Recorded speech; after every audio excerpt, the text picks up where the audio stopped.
Thank you very much. Well, welcome to tonight's meeting of the Medford Community Development Board, January 18th, 2023. I'll start with some obligatory messages for everyone, so please bear with me.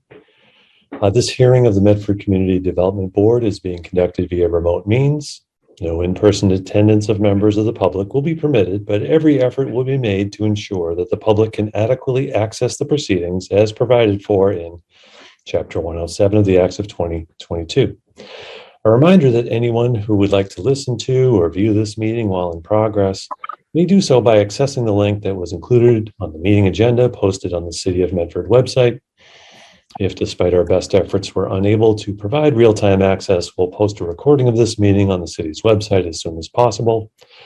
A reminder that given the remote nature of this meeting, tonight all votes from the board will be made by roll call.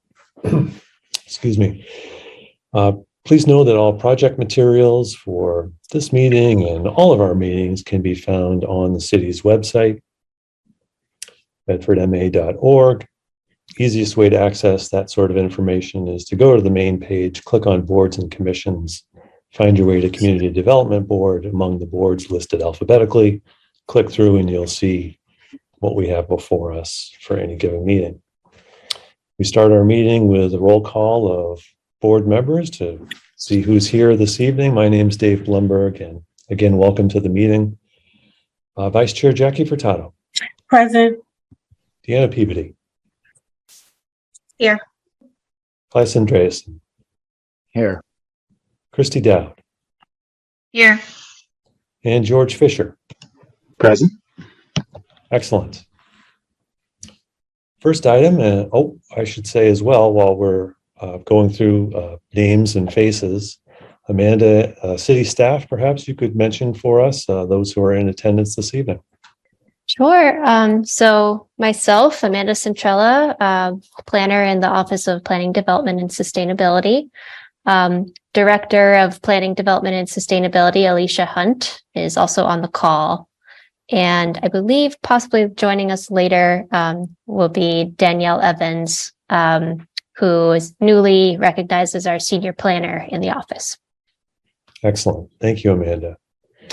A couple items on for this evening. The first and an important one citywide for all of us is the comprehensive plan presentation from the group that has put that plan together over so many months and through so much effort on our behalf.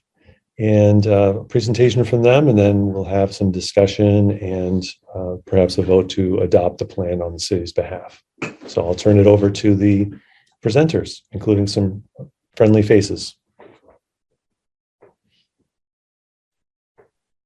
Thank you so much. Good evening, everyone. We're excited to share the plan, the revised plan that has had a lot of feedback and revisions to date, share it with you. Just wanted to see if Alicia or Amanda want to say anything before we jump in. Bree, thank you very much. I just wanted to thank everybody for all the hard work on the plan. There's been a very engaged advisory group that's been involved in this. I see some of the members here this evening. Actually, Councilors Caraviello and Councilor Bears, who both joined us this evening, were on the advisory board, as well as some of the others, Tom Lincoln, Bonnie, Rick Orlando. I'm seeing, I hope I didn't forget anybody that I'm actually seeing here in the room this evening, the virtual room. But it's been a lot of work, and we've gotten a lot of input, as I'm sure the consultants will be sharing with us. And I just wanted to thank everybody for their hard work on this. Great, thank you. So we'll go ahead and dive in. Annie, who I understand is familiar to you all, is going to share the screen, and you'll hear from myself, Bree Hensel at Agency, Annie, who also reached us and joined us from a circuitous planning route, and Emily Innes with Innes Associates. So you'll hear from each of us to share parts and pieces of the plan. And nice to see you all, and nice to be back. Welcome. Like I said, thank you so much for having us. We know this is a really important plan for the city, and also we hope it will be a useful tool for you all in the years to come as well. We hope tonight to share some updates that have changed to the plan thanks to a lot of community feedback, staff poring over the plan, feedback from boards and commissions and city council that have led to some updates since we last met with you in July, I believe. I'll just echo Alicia's huge thank you to the steering committee, who was really fun to work with, fun, passionate for Medford, passionate for the plan, really had lots of great ideas about every kind of nook and cranny and different facet that we talked about. So they really helped to create and co-create this plan. And I think we captured everyone. It's nice to see the faces in the room from the steering committee again. It's been a while. And I just wanted to mention also Jackie Furtado, who I know wears so many hats, but was always with us, really thoughtful in the steering committee too. The team beyond me included a few other planners from agency landscape and planning, a data visualization and community engagement specialist who helped us get over 1,000 comments on an online map, as well as created some informational videos, Chris Landau. We had local transportation planners from Arup, and then we also had CARP strategies diving into economic development and housing. So this was kind of really a comprehensive team to think about the different pieces of the plan. We've been working on this with you and with the steering committee since about spring of 2021, guided by a lot of community engagement along the way, a lot of fun workshops with the steering committee. And then just about the time that we saw you in July is when we were releasing for public input the first draft of the plan itself. And so that was shared with the steering committee, with the community, and with a lot of workshops internally. Over the last about 6 months, we've been receiving those comments, making sure that there's a lot of ample time for feedback and review and re-review. And so we've now revised that draft. We'll show you some of the changes, kind of walk through that, and then walk through the shape of the plan. I'll talk a little bit about what this comprehensive plan is meant to do, why it's happening in the first place. It's guided and directed by Massachusetts general laws, and it's governed by Chapter 41, Section 81D, which generally says that the plan will address the nine different elements, which include the different topical areas that you see at the bottom, everything from land use to history to mobility, and also make sure that the plan has goals, makes policy statements, and lays out an implementation plan so that these ideas can be achieved and incorporated to city practices. It's meant to be high level because of its comprehensive nature, and it's meant to be implemented through other studies that drill down or through kind of internal initiatives. So it's meant to be this vision that ties together a lot of community feedback into a cohesive, shared picture of the future. Ultimately, the idea is that the plan will lay out a 10-year action plan. So as we get into the implementation plan, you'll start to see really tangible ideas, really tangible actions that hopefully will be accomplished and kind of taken on as initiatives in the coming years. But then it also looks at this 30-year planning horizon when it defines the vision, goal statements for what Medford wants to be in the future. It's going to set out policies that will give direction to city departments, talks about investment. So thinking about capital investment, capital improvements, where to spend operating funds. One of the things that we heard a lot about was, yes, this plan is full of great ideas, but who's going to do it? We need staff and resources. And so that's something we've thought a lot about on the implementation side. We'll share some more of that. But it really thinks about needed staff, needed investment, and partnerships. It sets you up for regulatory changes that can make some of this possible. And it's meant also to make a pathway for ongoing community discussions. So there were a lot of great conversations that started in this process that we hope will carry forward. So since we last saw you in July, what has been happening? We've had about over 600 comments on the draft plan in total, a really deep dive from city staff, which was really helpful. The folks who are going to implement this, who know kind of on the ground how pieces will come together, what's possible, what's feasible, where ambitions should be higher or adjusted. We got over 400 from city staff. We got 125 comments from residents, almost 100 unique online views. So really great that people were engaging with the plan, giving feedback, and we've gone line by line through all of those different points of feedback. This team, Alicia and Amanda and her team, really considered everyone and tried to address them in the plan. So we'll show you a few of the bigger picture changes. One thing that shifted with some of the feedback was actually the order of the chapters. We started before always with open and engaged communication, which really felt like this sort of overarching picture. And we've now moved up from the end to second, welcoming and supportive neighborhoods, because that was really such a resounding idea that came through from community engagement as well as feedback. We wanted to make sure it was front and center what people see when they first open the plan. We also have made some changes for usability, so are highlighting kind of the topical areas and functional areas as we go through the different goals and actions. You can understand this might affect housing in the city, this might affect economic development, it might affect history, and that's not only meant to kind of organize things, but also to be call outs to advocacy groups or partners or passionate volunteers about open space. You can kind of quickly at a glance figure out which recommendations align with what you're working on. We introduced a section up front to orient people to the different areas within Medford that we refer to a lot. So we're calling this places, references to places and areas. It's meant to kind of make sure people know geographically, what are we saying when we say hillside? Where are we talking about? So make sure just everyone has kind of a level understanding and of how the city is knit together by these different neighborhoods. And then on the kind of meatier content side, as we got into the implementation chapter, that's probably changed and grown quite a bit from what you saw before. We got a lot of really good feedback about the implementation chapter and kind of what was needed to set up the city for success.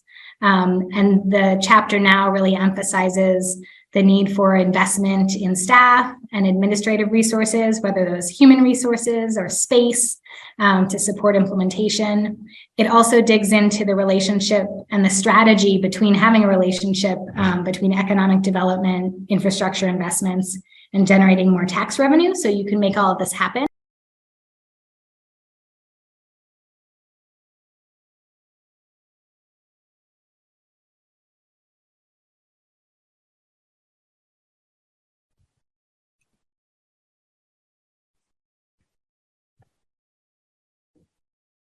Should I keep going? I'll keep going.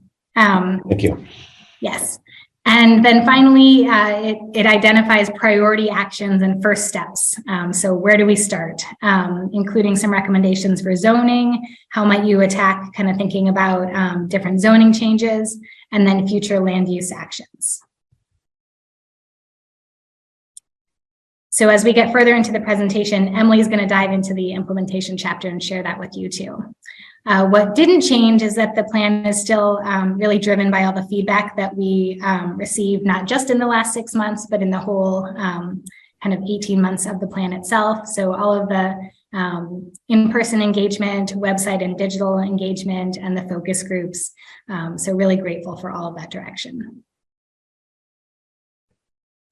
What that did was it set us up to understand patterns of city values and needs. You can see we heard about special places, a lot of those on the river, some issues, many of those on roads, and then ideas, many of those in Medford Square, but really in all the neighborhoods across the city. And we got to brainstorm some of these place-based improvements and understand how the policies, the capital improvements, the ideas in here will make a difference on the ground in the experience of the city for residents in years to come. So ultimately, what we'll show you now, we'll walk through these 5 plan themes that were shaped by that community feedback: open and engaged communication, a welcoming and supportive community, vibrant places, access for all, and climate resiliency. those are really the pillars of the plan, and they also shape that long-term, like we said, 30-year vision. And with that, I'll pass it back to our friend and yours, Annie. Great. Thanks, Bree.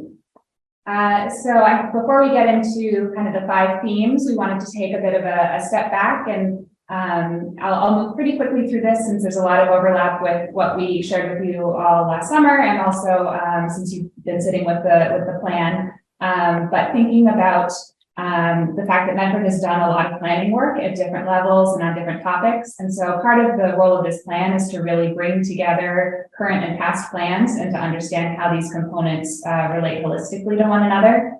And so we looked at the history of land use and development in Medford and considered that together with current trends and citywide patterns, and then projecting that out to the future. And so this is sort of the future land use map is this diagrammatic way of thinking about the different areas in Medford and the strategies this plan has for addressing those areas. So here you can see some highlighted elements such as the green corridor along the rivers, gateway entries to the city shown there in blue, civic and institutional anchors, those centers and squares of economic activity, and then also kind of smaller, more village centers at the neighborhood scale. And so thinking about how all these different areas of investment and different character relate to one another and what they look like in the future. And so, as Bree mentioned, the 5 building blocks really came out of community engagement and input, and all of these were themes that were refined over the course of this process. These were open and engaged communication, welcoming and supportive neighborhoods, vibrant places, access for all, and climate resiliency. So we'll dig into those just a little bit to provide a high-level overview of what these look like, but there are many more actions and elements within the chapters themselves, so I encourage everyone to take a closer look, and looking forward to discussion with you all after this. So first, open and engaged communication, and this includes the relationship between the community and City Hall, how plans like these get implemented over time, allocation of funding, and how the city relates to other potential partners who can help to implement elements of this plan.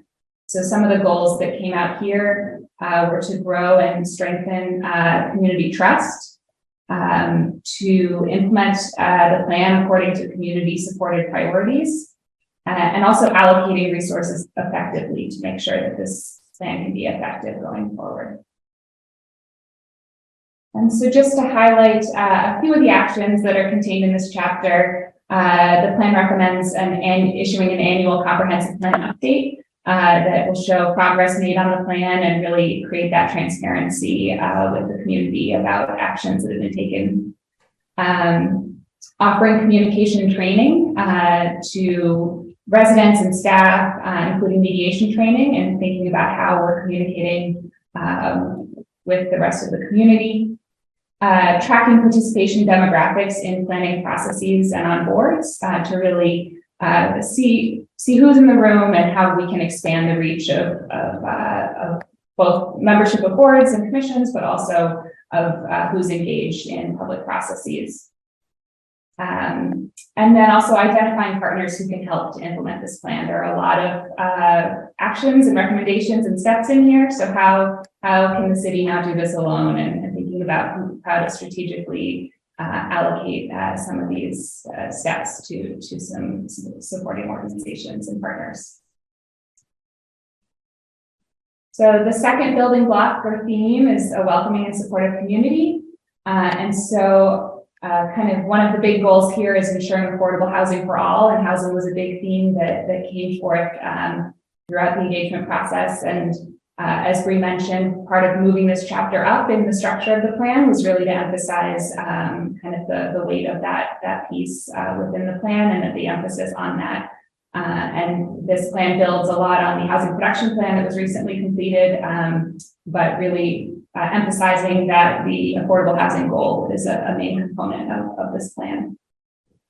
Another goal within this theme is enlivening open spaces and facilities and really having those Medford's abundant open space, really leveraging that and making it be the most welcoming and supportive and engaging places that they can be. And then also honoring Medford's rich history, arts, and culture that are really present throughout the neighborhoods and how we can bring those to the forefront and think about how to leverage those resources. And so highlighting a few examples of actions here, diversifying housing options by allowing multifamily and small diverse housing options through zoning changes, retrofitting existing facilities for universal accessibility, and beautifying centers by working with local artists to highlight history and culture. So kind of that mix of addressing affordability and open space and history and arts and culture. And then the third theme or building block is vibrant places. And this relates to economic development and land use and open space and how these work together to kind of create a more vibrant and active community. And a few goals here were something that was heard a lot in engagement was about creating these live and work communities in Medford and sort of the 12 and 18 hour communities. So having something to do and extending the hours of when these resources are available and activities happening in centers. Also supporting businesses and the workforce, so through workforce training and making sure that kind of economic development growth in Medford supports Medford residents and that members of the community are prepared with the skills and resources for that growth. And then increasing the enjoyment of natural resources, also within this vibrant places element, and balancing growth. So really seeing the areas that are appropriate for growth and how to balance that with investment in infrastructure and transportation to really make sure that the investments needed are in place to support that growth. So a few actions here that we'll highlight are leveraging city-owned parcels to develop and promote multifamily residential, attracting companies that will provide well-paying jobs to residents in Medford, and encouraging kind of that small-scale neighborhood retail and services to provide services within neighborhoods and those walkable communities. So then the fourth theme or building block here is access for all. And this relates to mobility and facilities and services and how people get around the community. And so the goals here relate to connecting multimodal networks, kind of building on recent investments that have been made and really creating the connections between where people want to go in Medford. As I mentioned a bit with vibrant places too, coordinating that mobility and development so that where growth is happening, there is the transportation infrastructure to support it. And then improving the mobility experience for all users. So from pedestrians and bikers to transit users and universal accessibility, really making sure that experience is improved for everyone. So a couple of actions that I'll highlight here are auditing pedestrian crossings and school adjacent routes for safe crossings. Working with the ongoing bicycle master plan update to really create a safe and well-connected network for all users. Promoting density and mixed use and walking distance of MBTA train stations and major bus hubs. And then also determining how to integrate currently unaccepted streets into the city ownership, since that was a topic that came up a lot in engagement. And then finally, and we sort of move this to the end, not because it's not important, but because it's sort of looking ahead to the future and also is building on so much work that the city has already been doing with the climate action and adaptation plan. And so climate resilience goals within this plan include raising community awareness about the impacts of climate change, really achieving and evolving the climate action and adaptation plan so that this plan can support implementation of that plan. preserving and enhancing Medford's existing natural resources to really leverage those existing assets, and then supporting community health and resilience. So really trying to create the resources necessary to support the Medford community, and in particular, environmental justice communities, or communities who are at greater risk of negative impacts from climate change. And so a few key examples here of actions to highlight are using streets and open spaces for stormwater management, focusing public tree investments in priority areas like places with high heat vulnerability, adopting environmental performance standards for large projects, and updating flood resilience and pool surface design guidelines and standards. So with that, I will turn it over to Emily to talk about our implementation section. Thank you very much, Annie. And can you all hear me? Perfect. So as you can see, there are a lot of wonderful ideas that came out of the public process. And we've also brought in best practices as we tried to bring the ideas together and figure out ways of categorizing them. And I think Annie took you through both the breakdown of the goals and what we're looking to do based on the comments, but also how some of them apply to the city throughout. That's a geographic basis. The implementation plan is a little bit different. And if you'll slip to the next slide, Annie.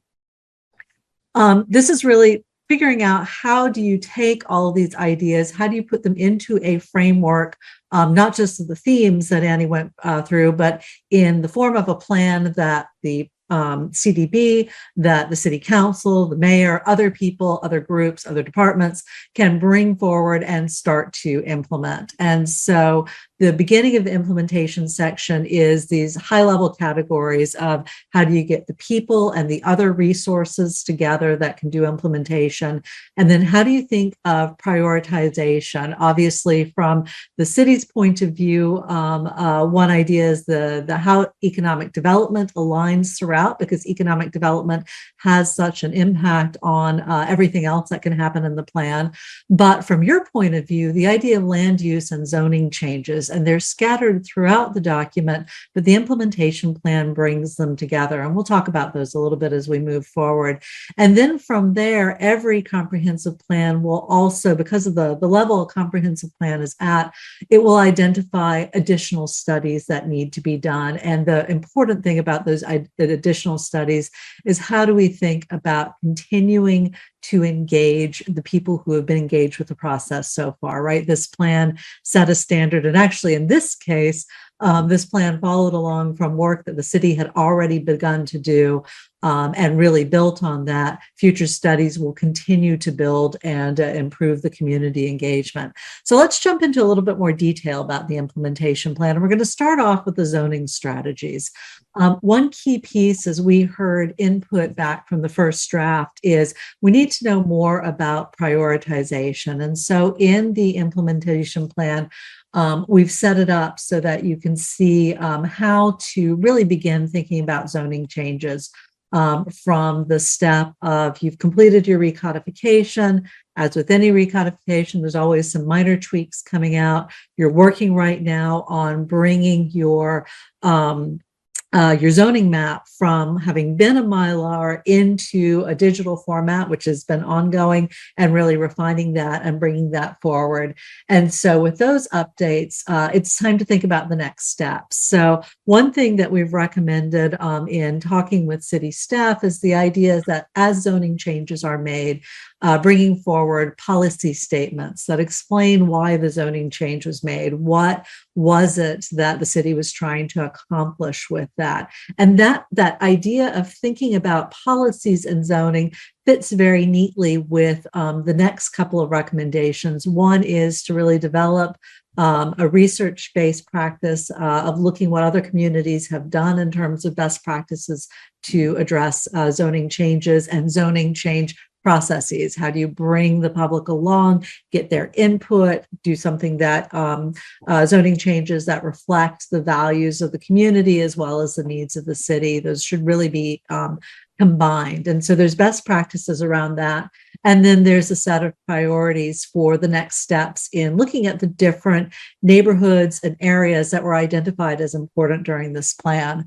And so we've suggested a topical way of looking at that. You can see that on the left-hand side, different topics that are threaded throughout this document that could be addressed by zoning changes.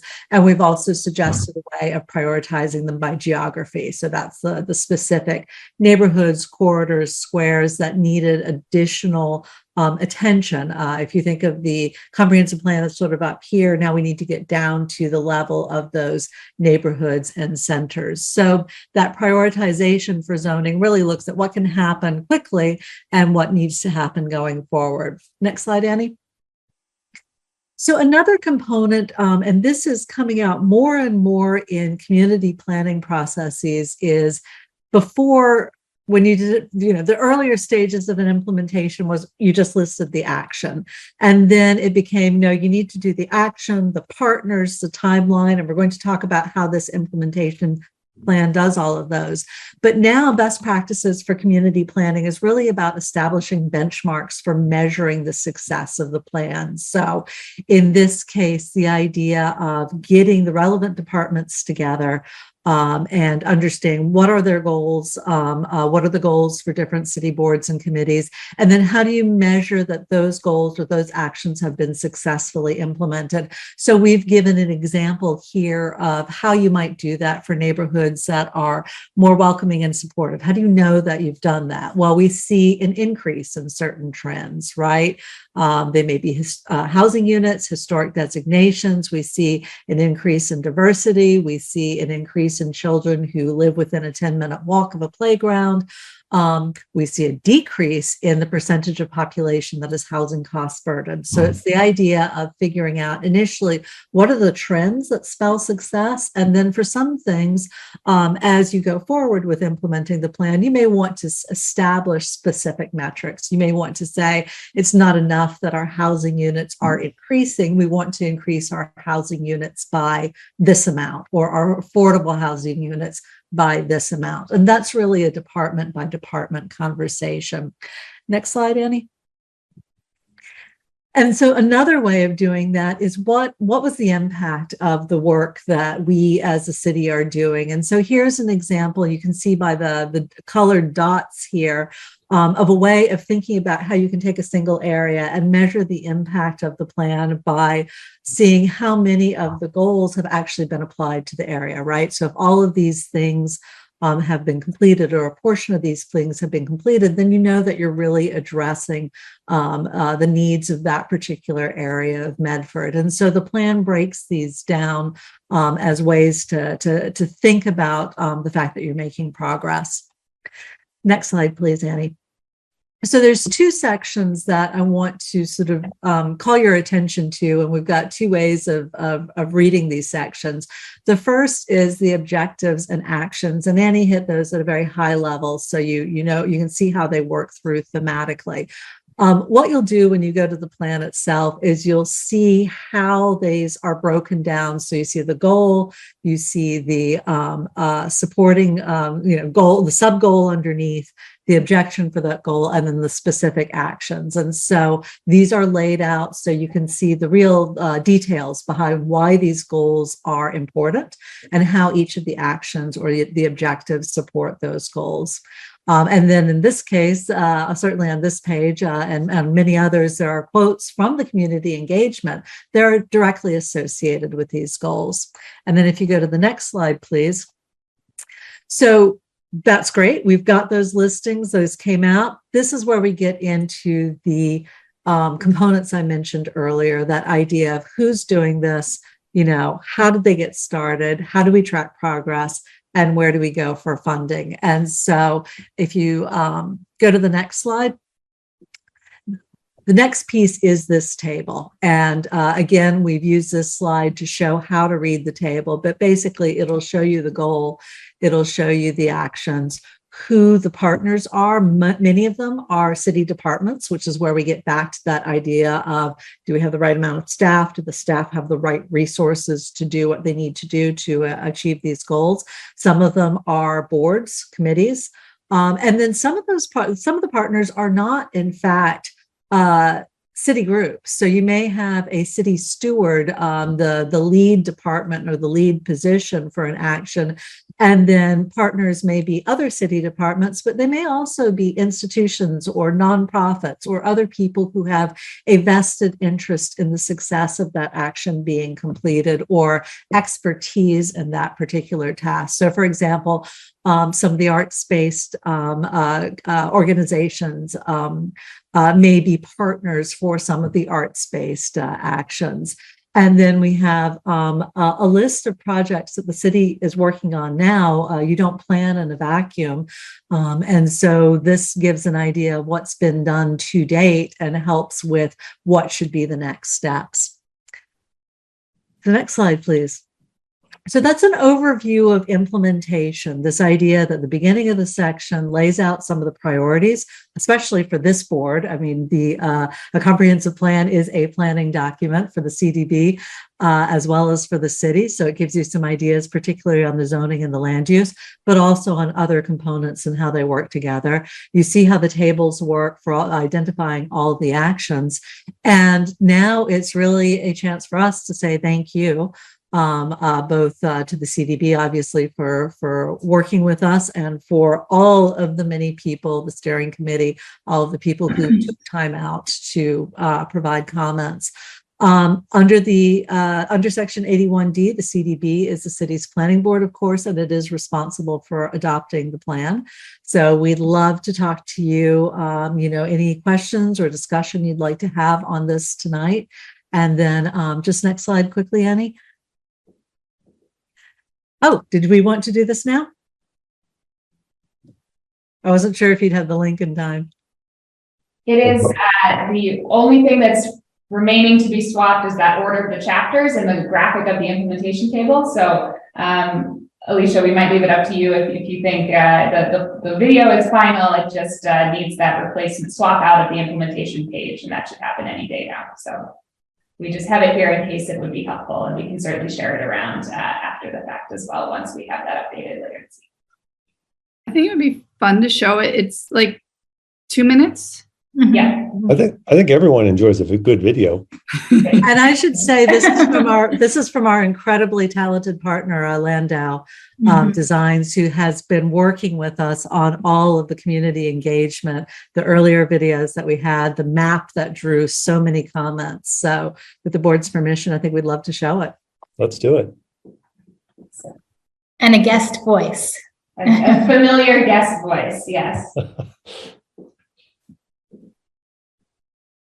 And then I'll turn it to you after the video to finish up.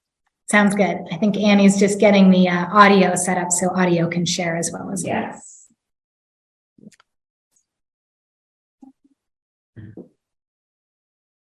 So while Annie's doing that, I'll just say that the next steps is this: just because the document is finished doesn't mean that the work is done. From the CD board's perspective, obviously you have the right to, or the obligation to review, and if you're happy with it, to adopt the plan, but it still needs support from everyone who's been involved with the process so far to do the implementation work. So there's plenty of time for community comment and participation and engagement.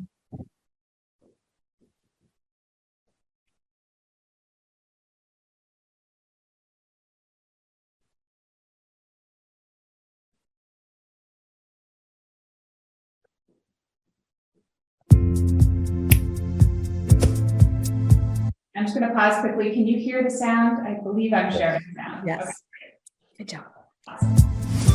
Medford's comprehensive plan is here, and it will act as a roadmap to guide policies and investments over the next 10 to 30 years.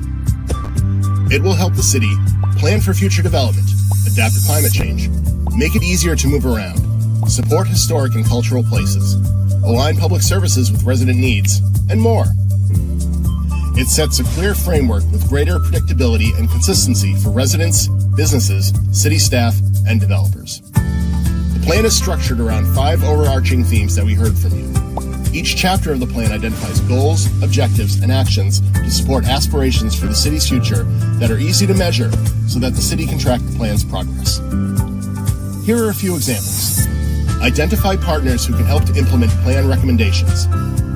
Provide communication training to residents and staff. Adopt policies for new development to help with climate mitigation. Plant new trees in priority areas with lower income levels or heat islands. Make it easier to walk and bike in Medford by filling gaps in existing networks. Add solar arrays or other sustainability features to commercial center parking. Rezone emerging corridors, such as Mystic Avenue and Mystic Valley Parkway. Encourage companies that provide well-paying jobs to residents to locate in Medford. Work with partners to maintain and grow a range of housing types, focusing on housing affordability. Build and strengthen community connections through neighborhood block parties and citywide celebrations. For more examples, take a look at the full plan. The comprehensive plan is a guiding document. It will inform future zoning changes and capital projects, but it doesn't directly change any city ordinances or assign funding today. Future processes will develop budgets, design capital projects, or revise the city's zoning. Ultimately, the plan serves as a guide to reach a vision for Medford that by 2050, Medford's many welcoming communities thrive among vibrant places that enhance the daily lives of all who work, play, learn, and grow in our city. Together, we share a future that is protected from extreme heat and flooding, connects people to where they need to go, and promotes open, engaged communication. The plan is the result of extensive engagement from you, the Medford community. Over the past year and a half, you've been sharing your ideas with us, your concerns, the places that are special to you, and your vision for the future of your community. Thank you. Your role doesn't end here. Engagement will be ongoing as the plan is implemented. Visit www.medfordcompplan.org to read the full plan and to stay informed about upcoming opportunities to shape your community. Have questions or comments? Email compplan@medford-ma.gov.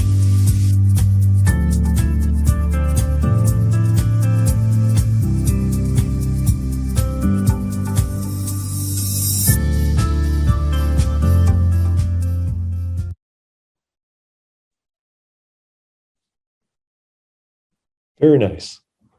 So hopefully we've got a couple edits to make to that, as Annie said, just to make it align with all the revisions. And then we hope you'll help us share it around and kind of accessibly spread the news about the plan.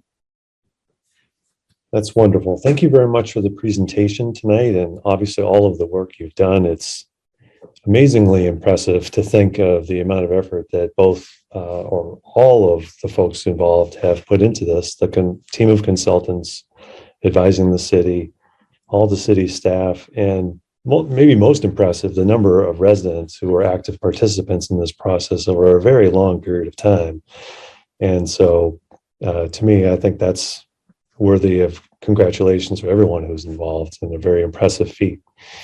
I thought maybe it would be most appropriate for us to invite any of the members of the steering committee, not that they have to speak tonight, but if there's anyone who's motivated to talk about their experience or their feelings, this would be a great opportunity to hear from each and every one of you who'd like to weigh in tonight.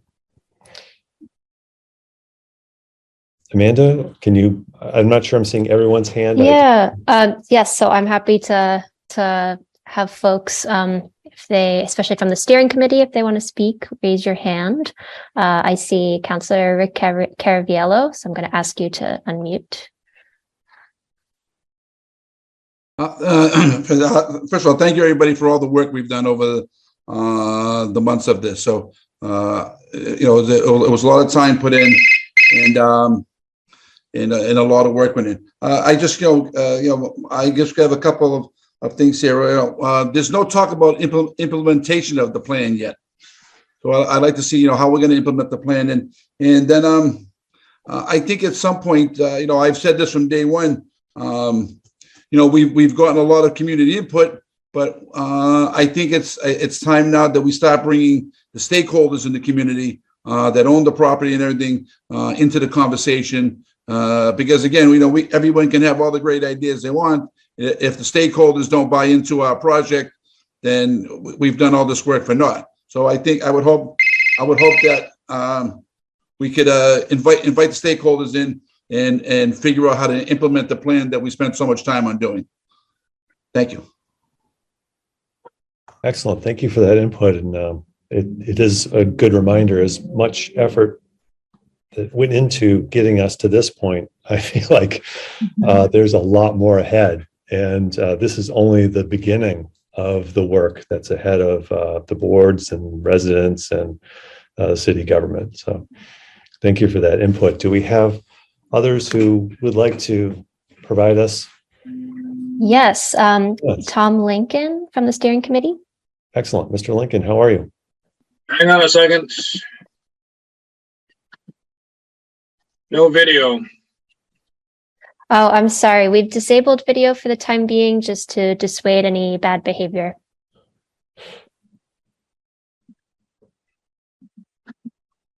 She means from the Zoom bombers, not Yes, from you, not from Tom. you, not from anyone.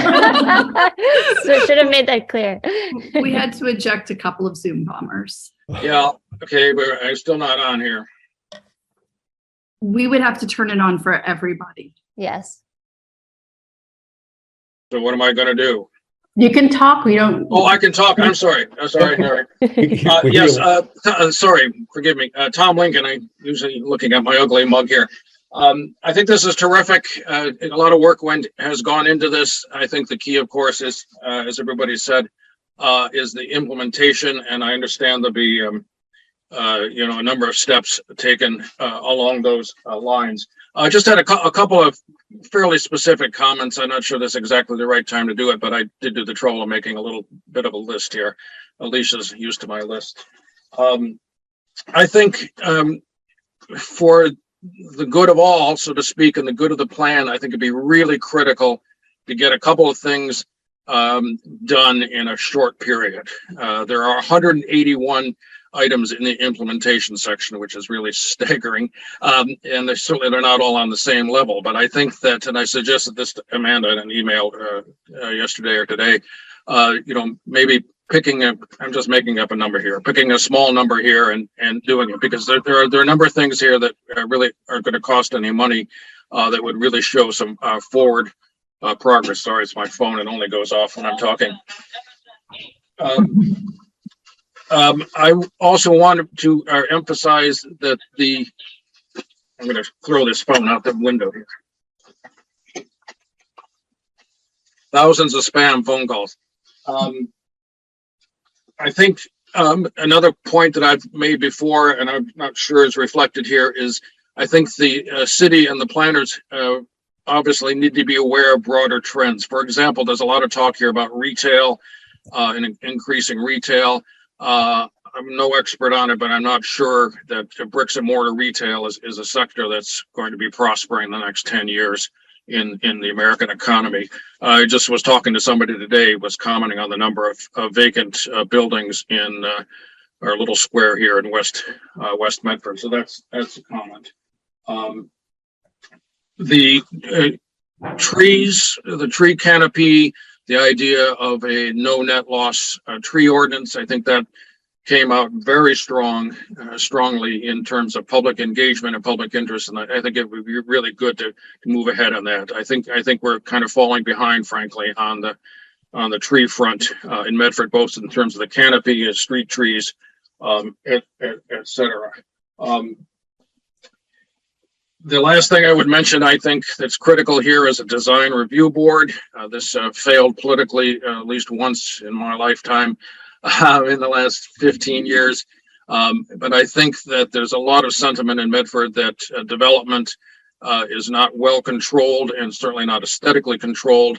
We talk endlessly in Medford about our historic neighborhoods, et cetera, but we're losing an awful lot of historic fabric. I'm not saying it's all worth saving, but once it's gone, it's gone forever. The last thing, there is mention on page 41 about an implementation committee. I'm not sure what this is, but I think if you want, as I assume you do, if you want to ensure long-term engagement of residents, that this may be a vehicle you might want to put into effect soon. But as one person on the steering committee and somebody who has way too many opinions, as everybody knows, I'm delighted that this has made this much progress. I'm very hopeful that it will move forward to benefit both the people of Medford, to benefit our economy, benefit the environment, and make us a stronger and even more wonderful place. Thanks very much.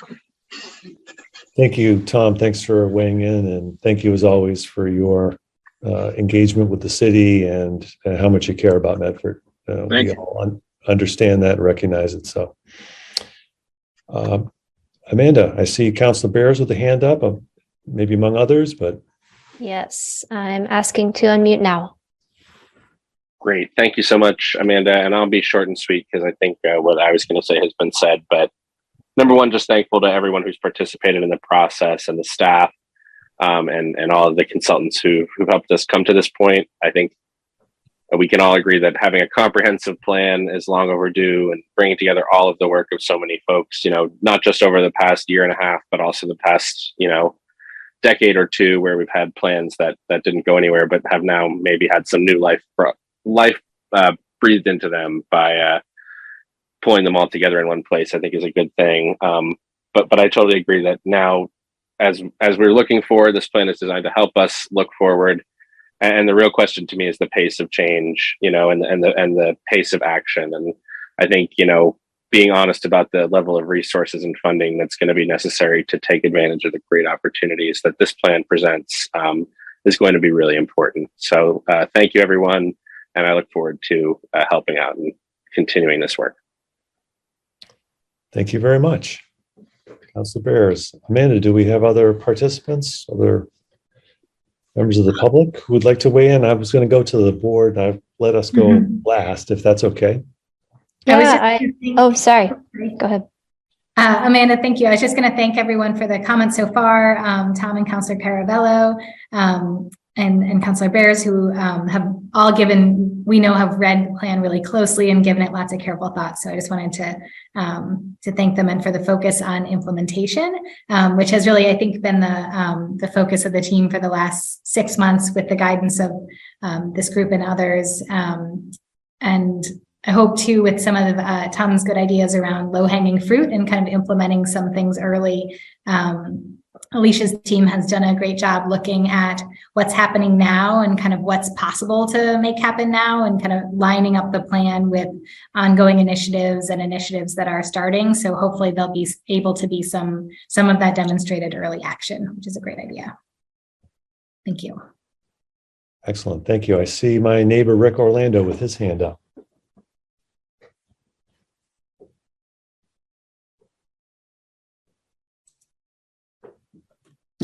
Hello, neighbor. Hey, Rick. I'd like to thank everybody, both those involved from the city and the consultant work and the citizens of the city. I would just like to, we hear discussions or questions on implementation frequently. Implementation will touch pretty much all of the elements of the plan, the core areas. I think, though, in many cases, the public, particularly the public that may not have been as active or involved in this, when they hear that word, they're thinking about development in terms of economic development, downtown development, amenities, buildings, shovels in the ground, that type of thing. That's done in an intelligent way for the respective areas that development will go on. So I think I just want to distinguish what I think a lot of people are actually inquiring about when they ask about implementation. And the last thing, I would just echo what Tom said about it as we move towards that development, having design guidelines. So we end up coming up with something that is attractive and acceptable and well received by the community. Thank you. Thank you very much, Rick, for your input and your involvement as always. Amanda, can I go to the board now, or do we have some other members of the steering committee or public who'd like to weigh in? Looks like nobody else has raised their hand or chatted me. So Okay. yeah, feel free. Vice Chair Furtado, how are you this evening? Thank Thank you. I'm pretty good. I actually did raise my hand as a steering committee member. I wanted to, sorry, I don't know if I did it properly here. I wanted to just make a quick comment before I got into the board discussions. And again, just echoing everyone and thanking everyone that took part in this. And just first and foremost, congratulations to the city of Medford for getting the ball moving to create and implement this comprehensive plan, right? It expresses the community's values, goals, preferences that align with regulatory requirements as in what we can legally and feasibly be done. And it represents a stealthy collaboration of various community members. And I'm just honored for the opportunity to take part in this inception, including the strategies that we will decide on and figure out to move it forward. So I just wanted to just put that out there from the steering committee as a resident, and then I'll circle back as a board member. Excellent. Thank you, Jackie. Thank you. All right, Amanda, should we give it right back to Jackie then? Maybe she could kick off our board discussion of the comp plan. Excellent. Jackie, if you don't mind taking the honors, now wearing a different hat. Now wearing a different hat, a couple of concerns have, not so much concerns, but real life action and how we're going to move the action plans forward. One of the questions I had was there was a lot of moving pieces in the implementation section of it, and it's just a matter of having more in-depth conversations with the community, with the city staff, and how we're going to get this out to the community and continued engagement of making sure that it's implemented in a way that actually was captured in the spirit in which it was captured. So, and that includes the very real and uncomfortable conversations with elected officials on funding and just making it a huge priority. And so it's really not a question that I have, it's just more of a statement that I want to put out there. And I have no doubt that this plan could be done, but we really need to, the same energy that was used to make the plan needs to continue in its implementation. Okay, thank you, Jackie. Other board members with feelings on the plan before us tonight?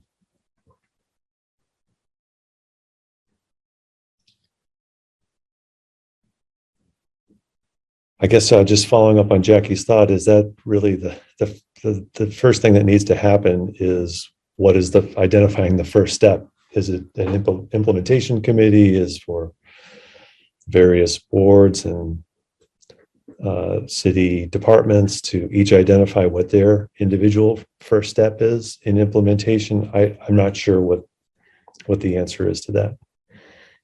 If I may, Mr. Chair, I'd love to throw in a couple of thoughts on the implementation. Excellent, thank you. I've heard for a few people.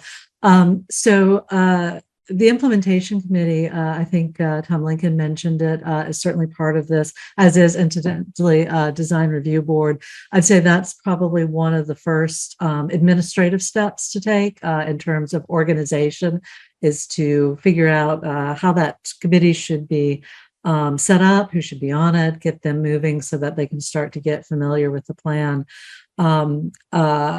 One of the other comments was, the physical changes that could come out of this. And that's certainly true. There are plenty of actions in here that would result in some sort of physical change, whether it's planting trees, taking care of open space, looking at development, looking at short-term improvement programs to a particular area versus long-term development. So thinking about what that low-hanging fruit is important. But I also want to call out that there are things in here that aren't necessarily physical changes. And so that's something that people should be aware of too, that some of the recommendations are about that communication, that bringing people together, as Jackie mentioned, that idea that there needs to be a continuing process and back and forth between the city, the residents, the property owners, the business owners, all of the people who are involved with the community. So I wanted to call that out. And then finally, Jackie also mentioned financing, and I didn't forget to say that in the implementation section, there is a list of financial resources, programs that can help the city do additional planning, work with the state to do some infrastructure improvements. So there's a whole list of appropriate funding sources. Many of them are grants that are competitive grants, but the advantage of having a comprehensive plan is it makes you more competitive when you go after that. It allows the city to put a strong face forward, saying we've done our planning, this is how we've engaged the community, this is what the priorities have been. This grant would help us get there. So that's a really important component of implementation to understand. But I think from the city's point of view, the entire city, getting that implementation committee up and running. From your point of view, the CD board, I think looking at the zoning changes, the links to economic development there, and then understanding the grant cycles and programs and how those would work. And I'll stop now because I see Alicia has her hand up as well. Please, Alicia, we'd love to hear from you. Thank you, Mr. Chair. Yes, this is stuff that we've been thinking about a lot. And we've been taking some sort of quiet steps in the background. As some of you are aware, we've had a planner position that's gone unfilled for quite a while that was recently changed to a senior planner position, and Danielle was promoted into that position. And part of what she'll do is take on staffing of this board, but part of what was written into that job description was just to work with implementation of the comprehensive plan. And so some of these steps are things that Danielle will be starting to work with, as I will be as well, and everybody in the office. But part of what that makes this possible is that Amanda will then continue to work on a lot of the parks projects that she's been doing, and bring more attention to those.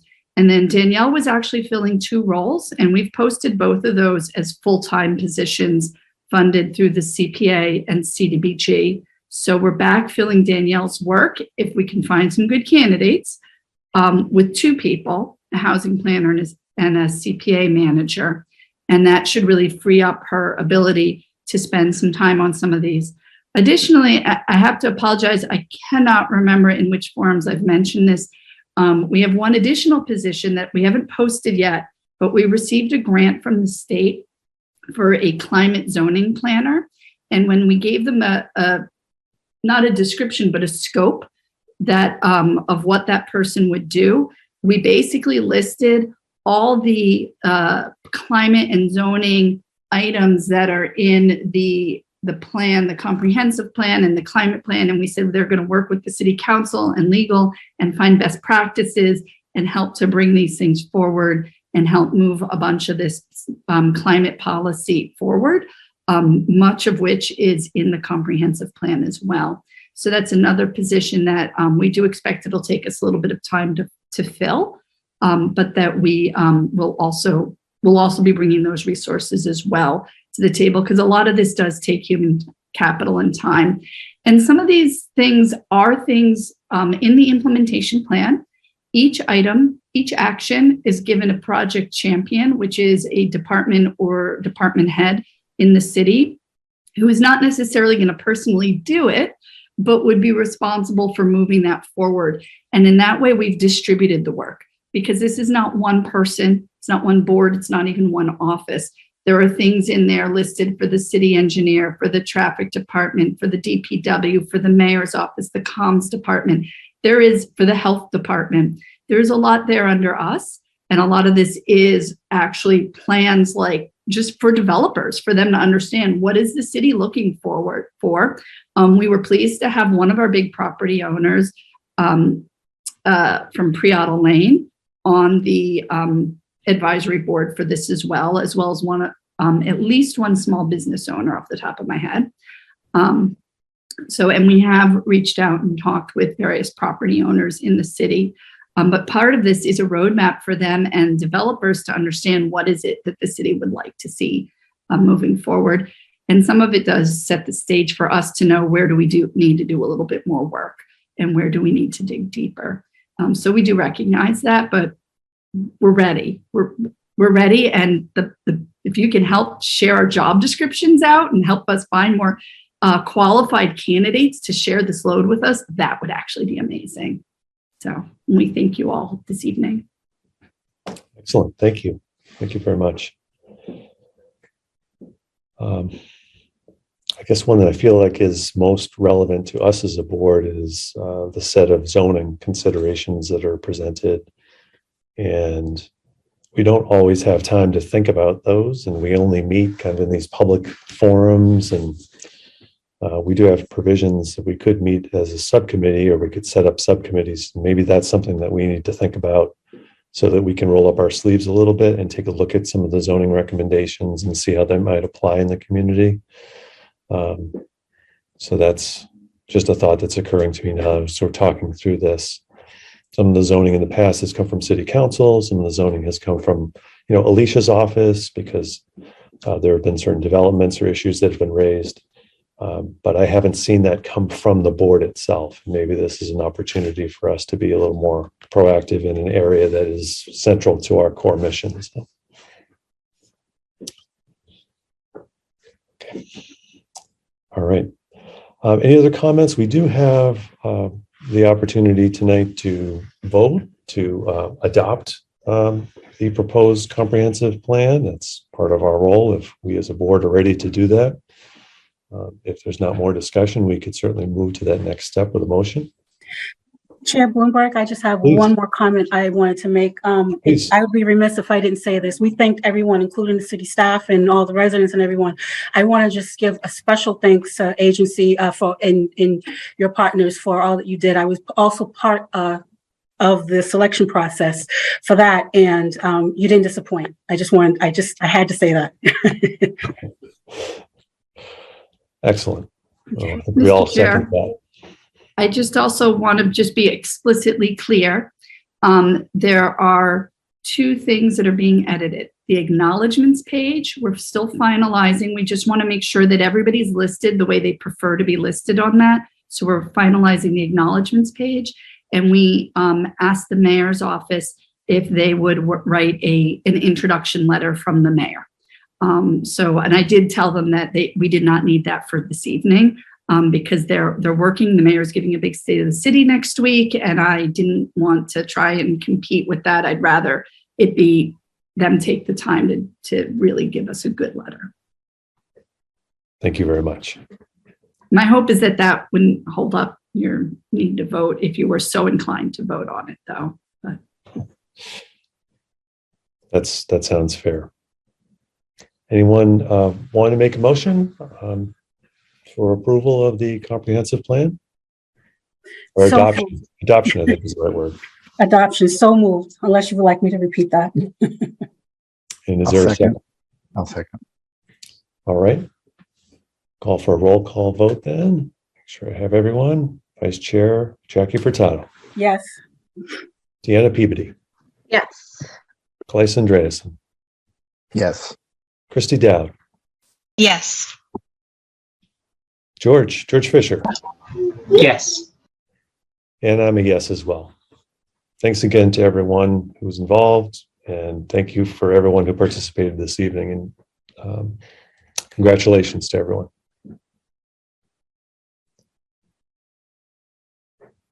Yeah. Thank you. We appreciate your support on this big effort. It's been a big lift. Awesome. Good work, everyone. Okay, Amanda, are we ready to move on to item number 2 on our agenda? I see you nodding. Excellent. We have a presentation tonight from Verdant Bio in connection with 243 Mystic Ave. This is an informal, sort of preliminary presentation brought to us by the proponent team. And looking for who's taking the lead on behalf of the Verdant Bio tonight. If you could put it in the chat, who the the lead presenter is, and I'll unmute you and give you permissions.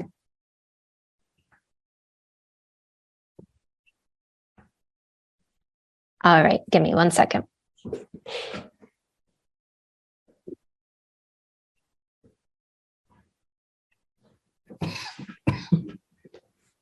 Okay, so you should be all set to be able to share and unmute as needed.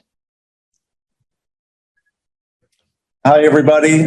Thanks for having us this evening. My name is Doug Medvets here. I'm one of the principals at Verdant Bio. I'm here with Matt Juros of CI Design. They are the lead architects on the project. Khadija Hindi is here with me. She's another principal at Verdant. Our attorney, James Heffernan, is also on in case there's any questions that we can't answer along those lines.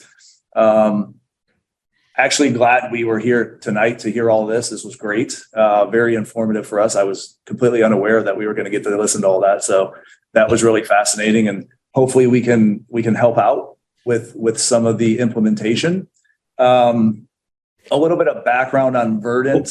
Well, if I could just interrupt, and I'm sorry because I've given you the floor, now I'm taking it back from you, but I just wanted to make a note both for your team, you and your team, and also others who might be watching and participating, that this is a preliminary presentation. And we did a little bit of background for your benefit. We've done this a handful of times now, and we find, I think, as a board, that it's very helpful for us, and the proponents, I think, get a lot out of it. One cautionary note, which maybe goes without saying, but I'll say it because we did at one point have someone do a preliminary presentation with us, and we gave a lot of feedback, and when they came back, they were disappointed that we had more feedback than even what we presented in our initial meeting. So yeah, I just with that understanding that this won't be the comprehensive full to-do list of every comment that you're going to receive from the board, but we'll certainly do our best to be helpful and give you as much productive feedback as we can this evening, no doubt. Definitely appreciate that, and we completely understand where you're coming from, right? Understood. As we present this, people are going to have comments tonight, and then they're going to think about it, maybe look at it another day, and then have some other feedback. So, yeah, we have gone through a pretty lengthy community process in Chelsea already on a similar building, a bigger building, but similar idea. So there was a lot of back and forth, and we did a lot of pre-application meetings prior to submitting our zoning application. And that's why I was so happy when Amanda suggested this, so that we could have this conversation and get to know each other. And so, yes, please, we welcome any feedback, any concerns, comments, questions, whatever anybody on the call has, we are open to them. And again, a little bit of background on Verdant. So Khadija and myself are the principals, and we've been doing development for about 10 years. We started in the residential world, and that came after many years in the lab. So we are both scientists by training. And so we transitioned into development for a variety of reasons. And over the last couple of years, some of our peers and colleagues who are still in the science world started, talking to us and saying, it would be really nice if you started dipping in to the life science and biotech development, because of our backgrounds and because of our understanding of science and the lab and the functionality of how a lab should be run. And so we really approach development of life science from the scientist perspective, as opposed to just coming in and saying, hey, we want to build these massive buildings and put as many square feet as we can. The other benefit to having that sort of direct knowledge and connection to the science world is we are actively talking to companies in the biotech space and asking them, how should these buildings be run? And so we're looking at this building as what we're considering a bio incubator. It's not going to be necessarily one large tenant who takes up the entire building. It's going to be a mixture of smaller early stage companies who are very well funded, who are going to be taking, if you want to think of it almost as like a condo building, like companies are going to take small pieces of the building and do their research that way and grow into larger spaces. We think that that's where the vast majority of these companies are at this point. And so that's kind of the focus of this building overall. So yeah, I always like to let everybody know why we chose this particular location. We look at a lot of, I think Matt's going to share the screen here. So I'll give him 1 second to pull that up. But we do look at a lot of locations, and I spend, can everybody see the Yes. slideshow here? Okay. Yes, thank you. So I do shop a lot at Wegmans. I do know this area quite well.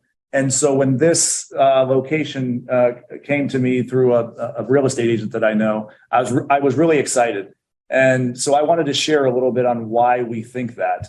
The main issue for us and scientists in perspective, or in general, is obviously location or close to transportation, right? We want to be, and most scientists would prefer not to drive if possible. And so we try to look for locations where obviously we're going to put some parking in the building because that's what a lot of cities require. But we want to find locations that have some walkability or the potential to have some sort of shuttle system.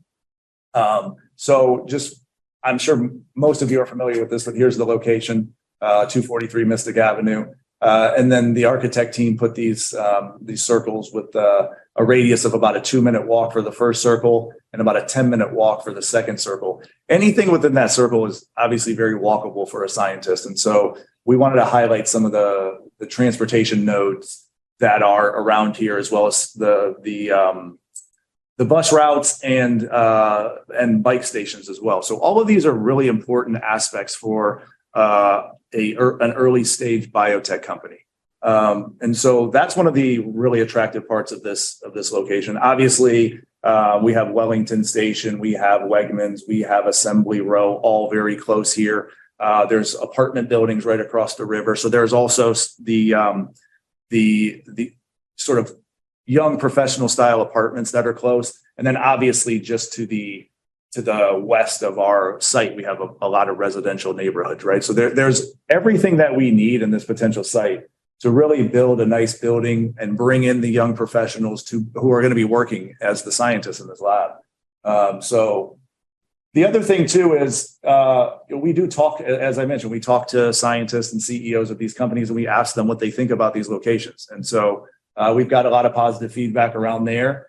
And then the last thing is we do see a lot of potential for development in this area. And I think that was hit on very well with the comprehensive plan that was just described. There is, besides the fact that we think there's a lot of commercial and industrial sites along sort of Mystic Avenue here that could be prime for redevelopment, you obviously have Tufts that's not very far away.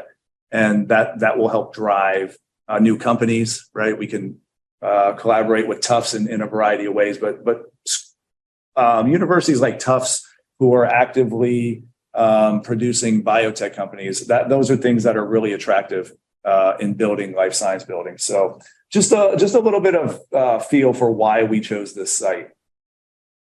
So I'm actually going to turn it over to Matt at this point, Matt Juros. He's the lead architect. He's going to go through sort of his vision on what makes sense for this building.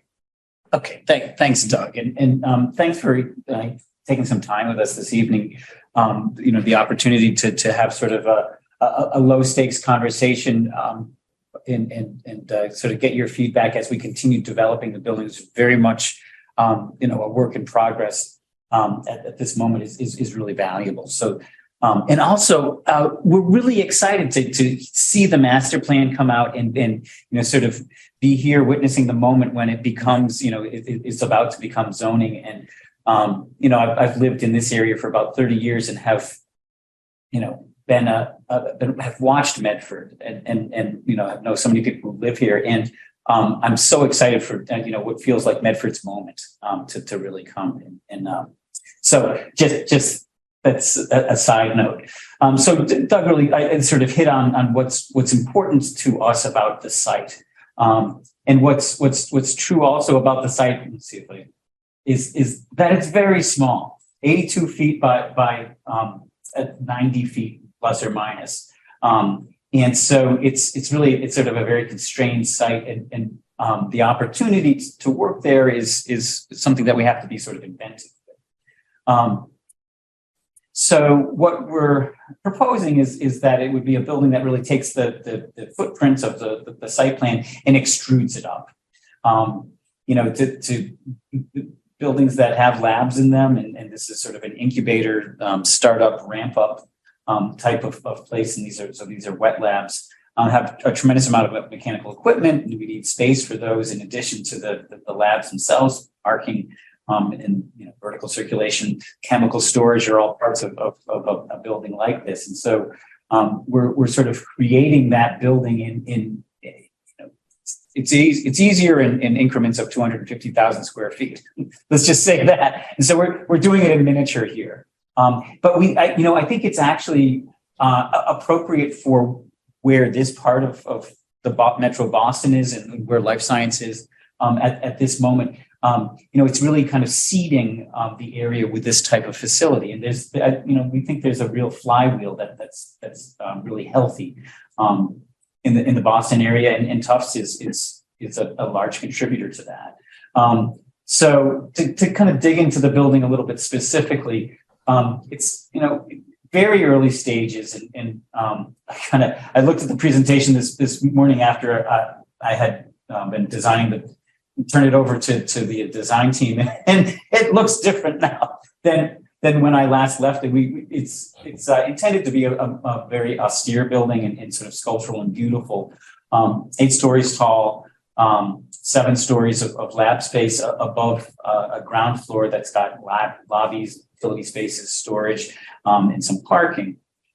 And so in this iteration, we're seeing some more sort of figural work on the facade, and what I think the designer is doing is acknowledging the height of this building, and really until it has neighbors that join it of this sort, it's gonna have a physical presence, and so taking advantage of that height, and this is Harvard Ave here, and Medford or Mystic Ave in that direction. So this part of the building looks back towards the skyline of Boston. It's sort of south and east view. And so there's really, to get a little bit of altitude as an occupant of the building is actually a real positive and a real opportunity here.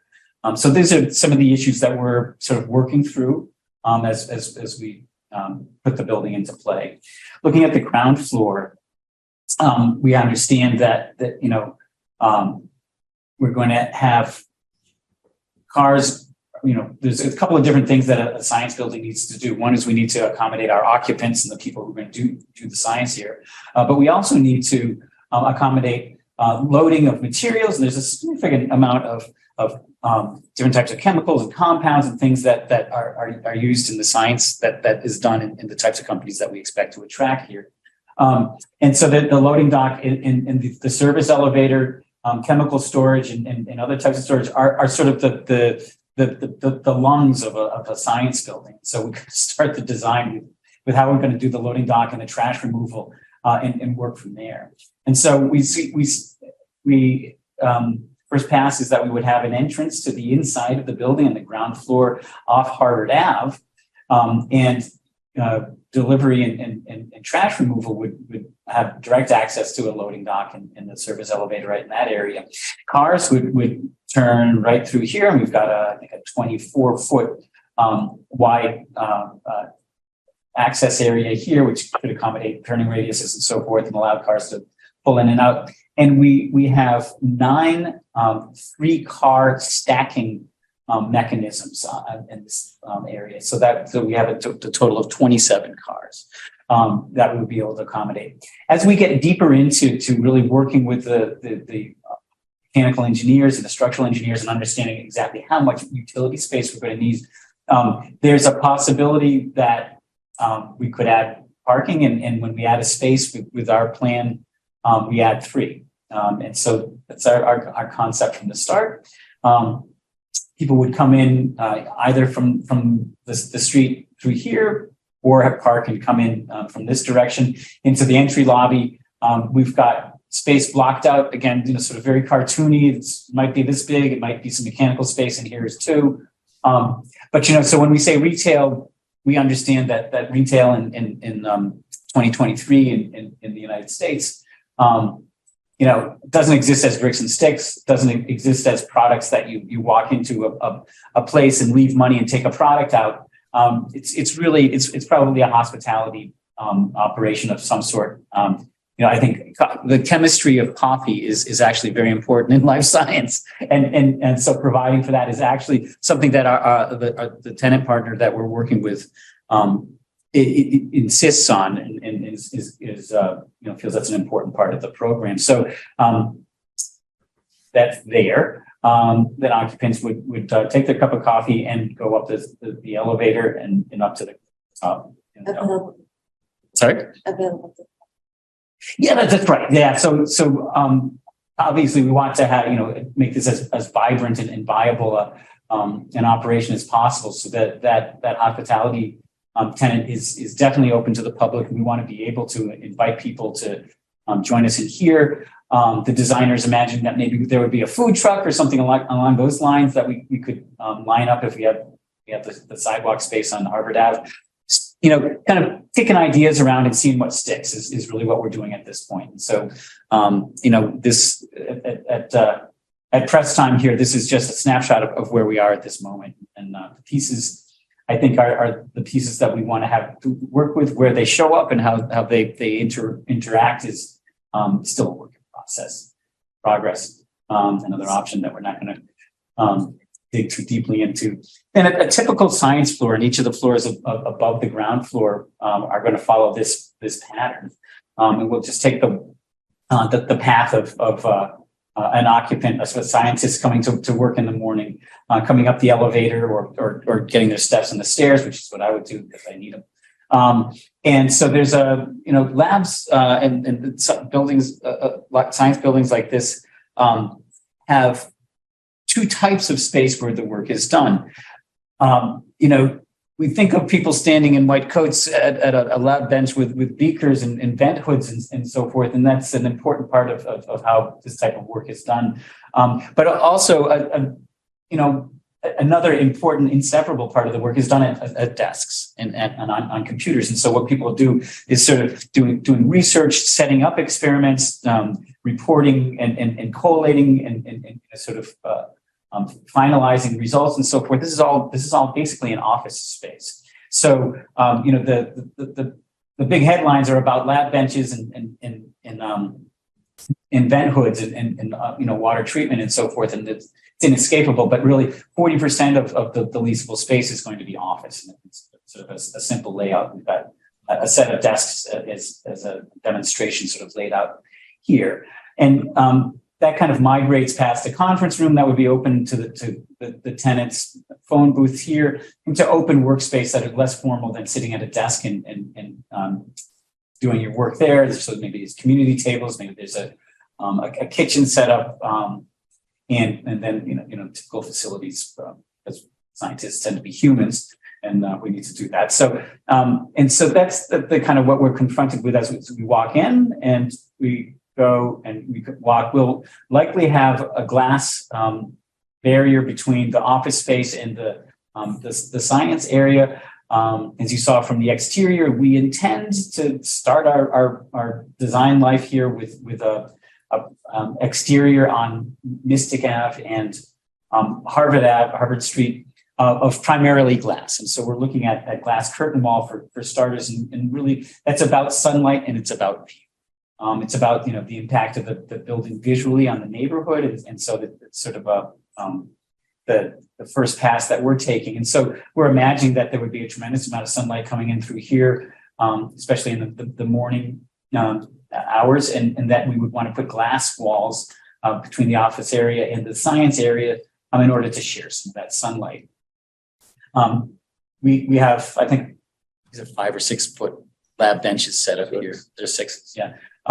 In an array, the leasing concept that Sunlit is thinking about is that these would be available a 6 foot lab bench at a time, or a group of them, or you could take one whole section. So it's a very flexible type of arrangement that allows for incubators type companies, real early stage startups, people who are working through seed money and coming up with their initial, testing their initial science for their ideas, and through ramp up and to 1,000, 2,000 square foot spaces, maybe a little bit more than that as the maximum tenant increment. So the work is done on these lab benches. There's vent hoods associated with them. And then there's a series of ancillary spaces that support each lab space that lab support, oddly enough. And in lab support rooms, there are a series of different instruments that would be shared by the different companies and scientists that are working in the formal lab area.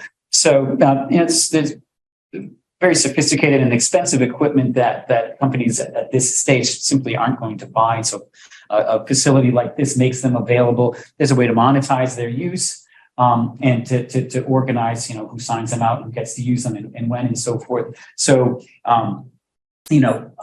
microscopy, autoclave. Also, there's a whole series of different types of pieces of equipment that we use. There's refrigeration. And that's all going on in the ancillary support rooms. There's also a group of chemicals and reagents and things that most of this type of science uses as the kind of the basis of the work that they're doing. And so we also store some of that material here, most of it on the ground floor level, and then as it's needed upstairs, sort of in increments of use, probably on a daily or weekly basis, it migrates upstairs. The building code requires that we, it limits the amount of certain chemicals that we can store above the ground floor level. So it's sort of a carefully orchestrated dance of how much and what and where those chemicals are stored. But there's also a way to distribute this and provide it for scientists, a beaker at a time or a quart at a time. And so the operation of the facility will organize that and monetize that as well. And then the balance of the space is a stairway. We're going to have a significant amount of vertical circulation, vertical shaft space here. And then this is the service elevator. So we really have sort of a service core back in this area where materials and chemicals are brought up from below directly into the support rooms and then sort of out into the labs. Continue on here. And I think that really sort of takes you through the basics of the type of building that we're talking about, what the pieces are and how we're arranging them in our first passes. We've taken a good look at sort of in preparation for more substantial conversations about what existing zoning is and where we are with our proposal. And so we're prepared to sort of talk that through as well. And this is talks about the fact that, what you'll see often in say an office building or other types of commercial space use is the full occupancy of the space, with a single use at the times when the building's being used. Science buildings have non-simultaneous occupancy, meaning a scientist who's working at this lab bench here will occupy that room for part of the day, and then they'll go into their desk for another part of the day, leaving that lab bench and that lab area vacant. So when the actual populations of these buildings and how we design the egress and so forth is the code doesn't really reflect non-simultaneous use. We have to design as though the whole place was having a party. So when we design the size of the exit stairs and so forth. But the reality of who's going to be using this is it's really half the space gets used at a time, and which allows us to be confident about the amount of parking that we're putting in here. That particular aspect, non-simultaneous use in lab buildings and the proximity to multiple types of public transportation kind of factor into that equation. Do you want to talk through some of the ideas? Yeah. Just real quickly, I wanted to mention here that we do, and I mentioned this a little bit at the beginning, but we do, because Khadija and I come from a science background, we do want to promote what's called STEAM now, but the science, technology, engineering, arts, and math students, whether they're at the universities, whether at the high school. We did develop a program in Chelsea with the building that we got approved to have a direct relationship with the high school where the students were able to be exposed to science at an early age or much earlier than normal. I wasn't exposed to the sciences until I was an undergrad. And so we are very big proponents of that, but also the non-STEAM students. So we we have been working with DPR Construction, and a lot of the construction companies offer this. But they offer internships throughout the construction of the building. So if there are students who are interested in anything non-science related, so engineering, construction for that matter, they will offer them an internship. They give them computers. They bring them in throughout the entire process. So students can really learn what types of jobs are out there, and get some hands-on learning. So we do want to make it clear that those are important to us as we're building these buildings.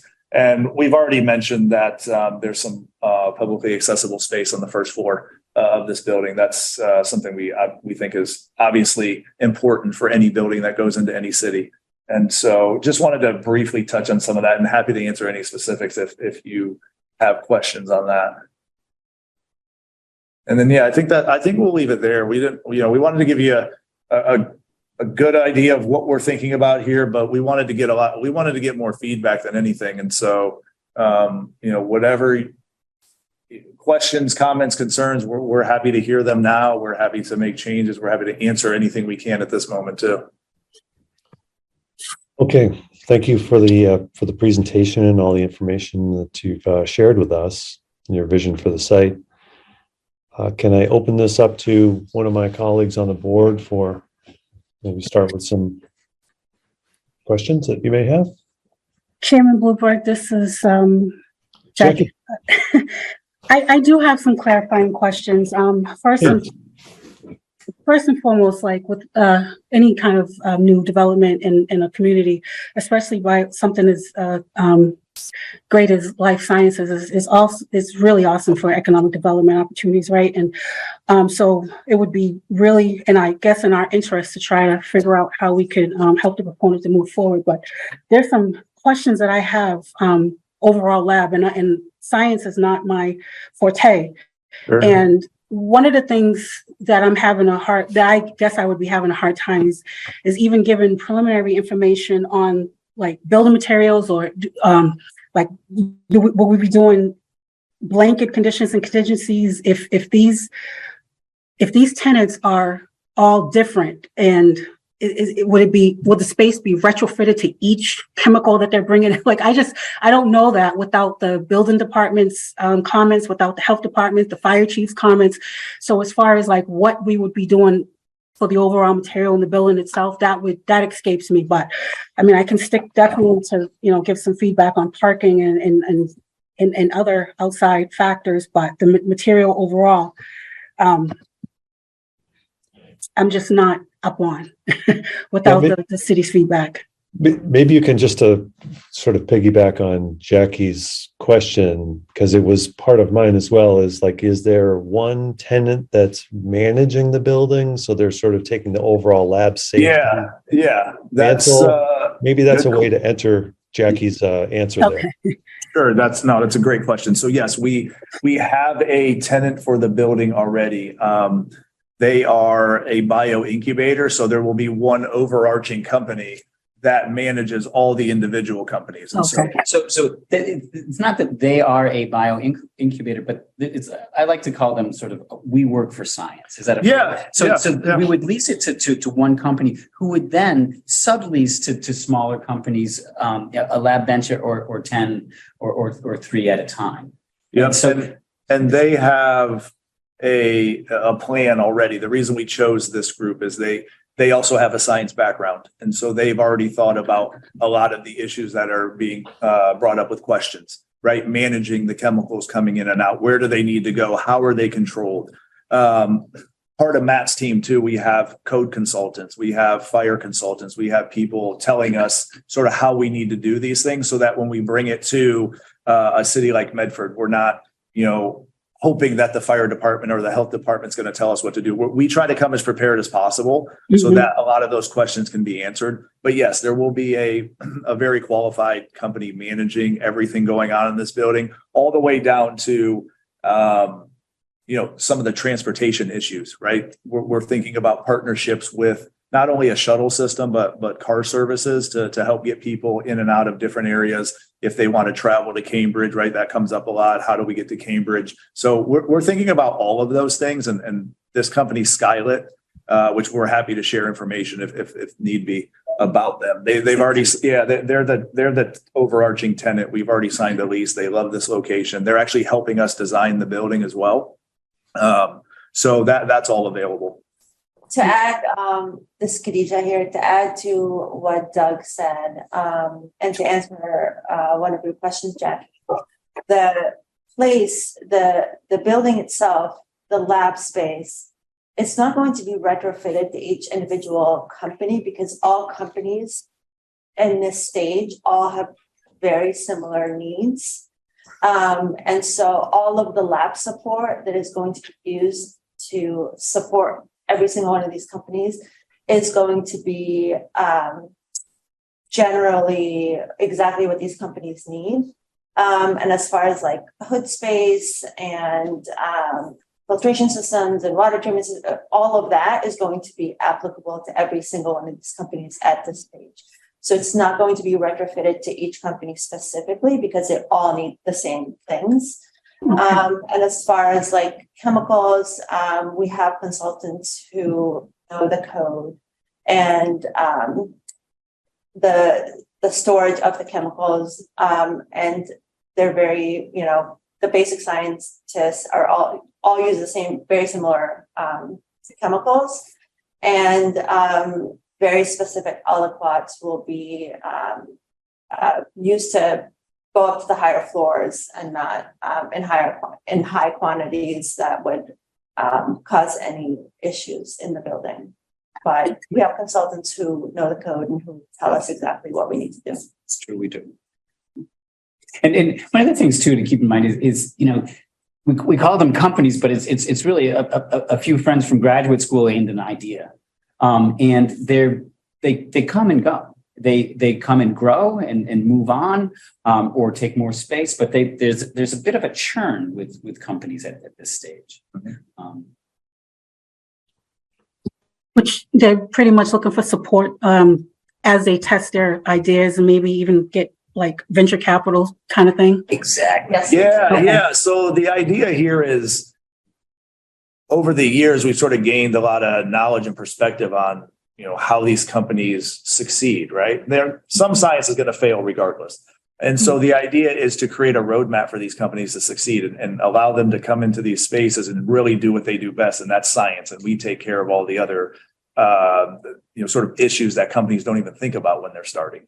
So yeah, it's really we call it incubator, but it's almost like creating a roadmap for success. And part of that is when to raise money, how to raise money, teaching them how to communicate, things like that. Yeah. So it's going to be a very sort of hands-on full service type of science building. And hopefully as they grow and raise more money, they stick around and stay in the community and offer more jobs and participate in the community development as well. Thank you. Becky, were you raising a question on parking? I didn't want to. No, I was Okay. sort of reiterating that I can speak on parking at this early stage of the game, but I wouldn't be able to speak on other things without the city's input. Okay, got you. Kleis, I see your hand up. Would you like to go next? Yes. Thank you for presenting tonight. I have, it's actually turning out to be a good list of questions here. I guess the first one that I'm not expecting that you would answer all these tonight, but maybe this is something that you could either furnish to us before the next meeting or at the next meeting. I think we just need to have a really good understanding of what variances you're seeking here, if any. What does this building look like by right, and what does it look like? Sure. And what's the difference that you guys are suggesting? I'm guessing it's 7 or 8 stories tall, plus the penthouse. In a life science building that's going to be in the order of 150 feet. I just wanted to say that so everybody on the board can hear that.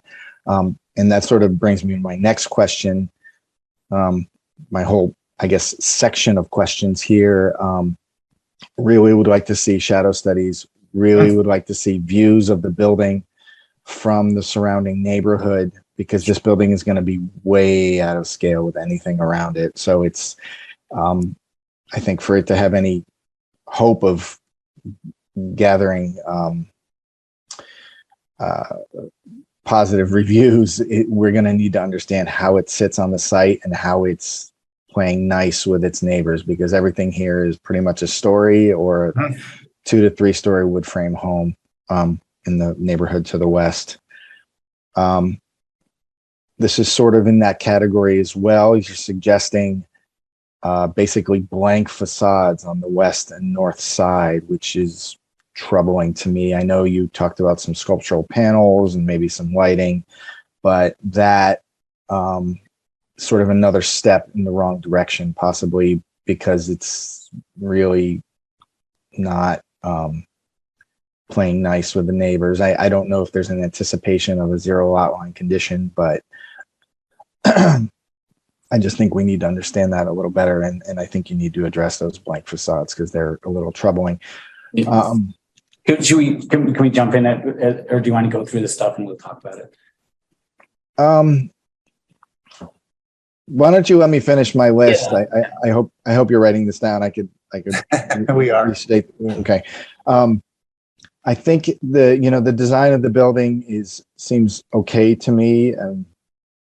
It's not feeling completely contextual, although, the evolving feel of Mystic Ave, who knows?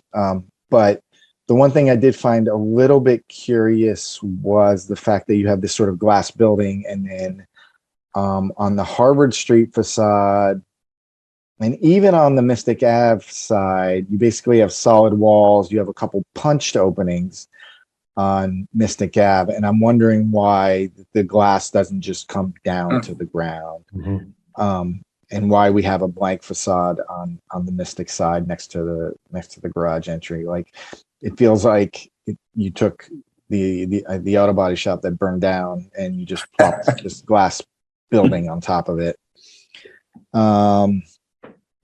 I think the parking strategy seems good to me. I mean, I think most people on this board are for less parking. That said, be careful, because there's nowhere else to park in this area. Sure.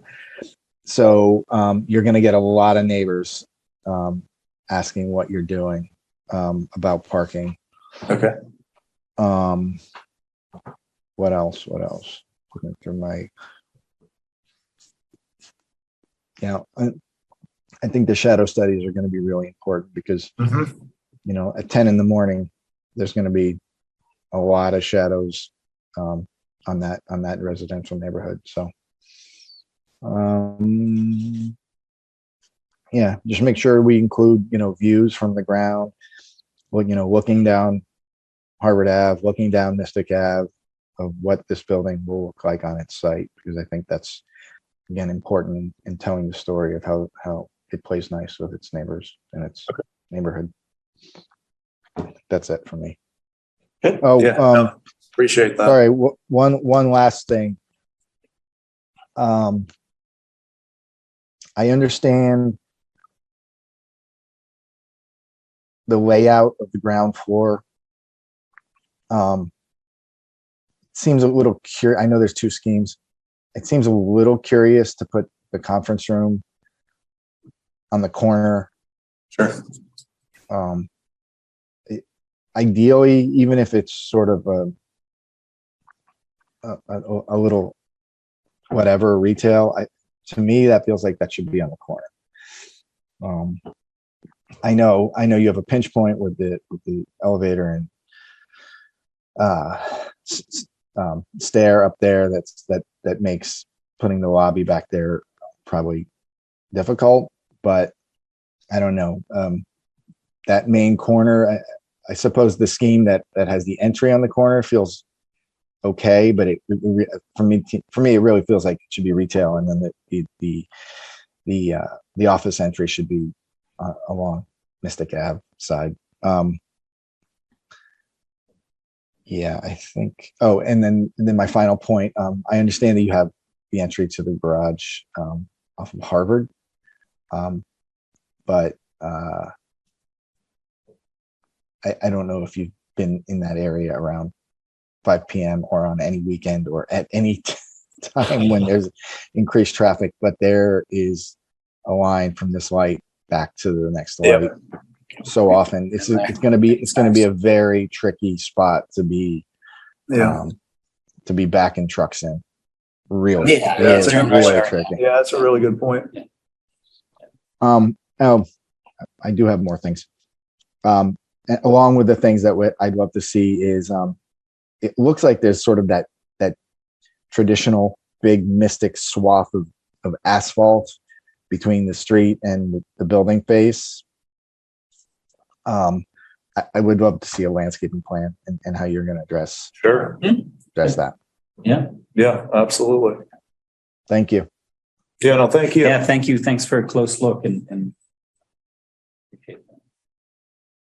Thank you, Claes. Christy, I see your hand is up. Yes, hi. Welcome. Well, Claes always does a great job He does. going through the details. So I love when he goes first because he takes care of most of our list. But I concur with all of Claes's comments and suggestions for more information next time you come and see us. I would like to say I'm really excited that this type of project is being proposed for Mystic Ave, and I have followed your project in Chelsea, and those plans are very, very nice. So I am hopeful and positive of the type of building design that you can bring here as well. I would just keep it brief in terms of where I'm particularly focused. I share concerns with those blank walls. It seems more inward facing to me. And when you're looking at this being almost like the first really major development of this type in this area and what could come in the future, I think you need to think about it in that context and being more open and inviting to its surroundings. I am interested in a pedestrian level perspective. I'd like to really see what that looks like at that level. So as you think about additional views, and then also landscape and hardscape plan would be good. I think activating that street level so does have retail or more of a community access space is important rather than a conference room that may not always get used and tend to be empty. If you are trying to program it as community space that it's not really activated, it would just be unfortunate to have a space that is empty. And I think that covers it. But yeah, that's it. Thank you. Yeah, thank you. Thank you. Thank you. I'll go next. Excellent. Thank you. I agree with Claes and Christy, especially with the shadow study, and then also a traffic study so we can see the impacts, especially with the loading of the vehicles and the pedestrians and what mitigation can be done for the area. So that's all I have. Good. Yeah, we're intending to do both. Yeah, traffic study is underway with Vanass and Associates. I know they were the same firm that was working with Combined Properties. I was at their intro meeting for the potential project across the street. So yes, we do have some traffic studies underway.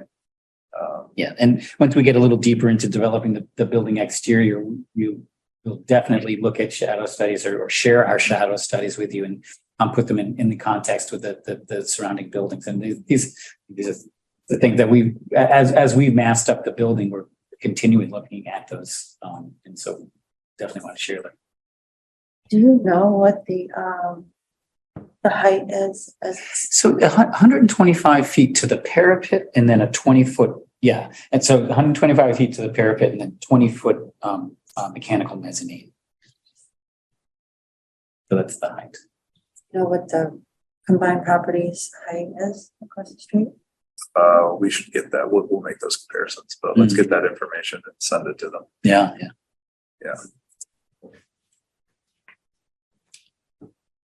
Amanda, I think I don't see George on the, am I right? Yes, sorry, he had to step away. Okay, no problem. I know that I'm batting last then, that's fine. Not a problem. So Deanna, are you good? I don't want to cut you off. Yes, I'm good. Thank you. Okay, thanks. Thank you.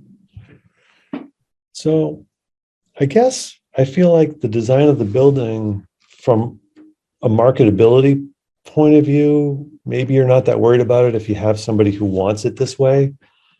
But I can't help but share my instinctive reaction, which is you're going to have a hard time finding successor tenants when you have almost no parking whatsoever. And if you try to do something different with the building, it just strikes me as it's going to be an impediment to the subsequent tenants or your sale of the building to somebody else. But that's just my 2 cents. I'm happy to Yeah. address that right now. Sure.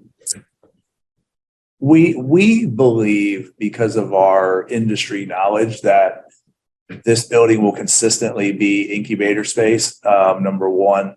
Number two, we're not planning to develop this and sell this. We are actually partnering with the incubator group. They want us on as a small equity partner.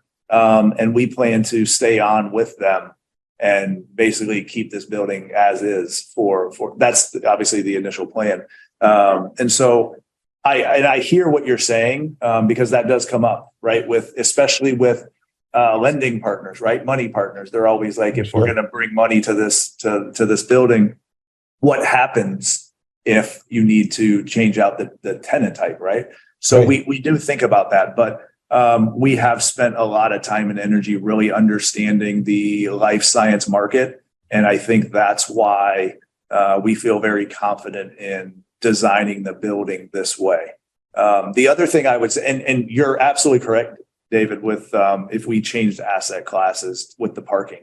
But with the biotech and the life science companies, we think pushing less parking is important. And that those are things that we're hearing from companies. They want accessibility that's doesn't require driving to work. And so that's, again, why we chose the site. But you do bring up a great point in terms of successor tenants. So we will definitely think about that as we're presenting this in the future. That's a good thing to think about. Sure.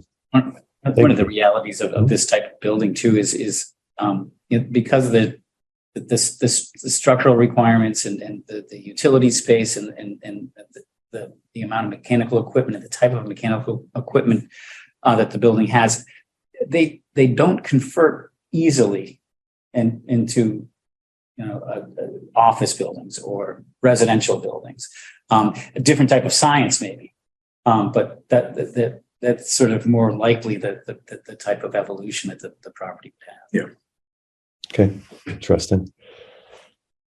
In addition to the sort of street level views, I guess at some point it would be also nice to understand exactly what your top floor or mechanical level is going to appear, or how it will appear to the neighborhood as well, because I imagine that much of the city will be able to see that. Or maybe you'll be concealing it and it won't be seen, but that would be, I think, something that the public would also be interested in. Okay. Usually we ask about electrical vehicle parking and that sort of thing. That may not be relevant here, but we do always ask about other things such as bike storage, showers, that sort of thing, which I imagine is on your short list, given the audience, the potential employees you're trying to attract to the building. Yep. So those are always of interest to us. How does and you don't have to answer this now, but it'd just be interesting to hear a little bit about what your construction plan is, because you've got no elbow room. How are you going to do it? Yeah. Find a lay down site and rent space. Really. Maybe right. Yeah, that's the way to do it. Which is, I think, what the site is used for right now, for someone else's construction. Yeah. Okay. Yeah, no, that is a good question, and we will have some discussion about that we will make sure we hire a construction company that has a good reputation, right? That has worked in spaces like this or in tight quarters. So because it will be an issue. There's as Clay's already mentioned, there's a lot of traffic there at certain times of the day. So we want to try to minimize any impact that we have as much as we can. So yes, thanks for bringing that up. Yeah, and I've sat in that line of traffic many times over the years, and I'm very familiar with the intersection.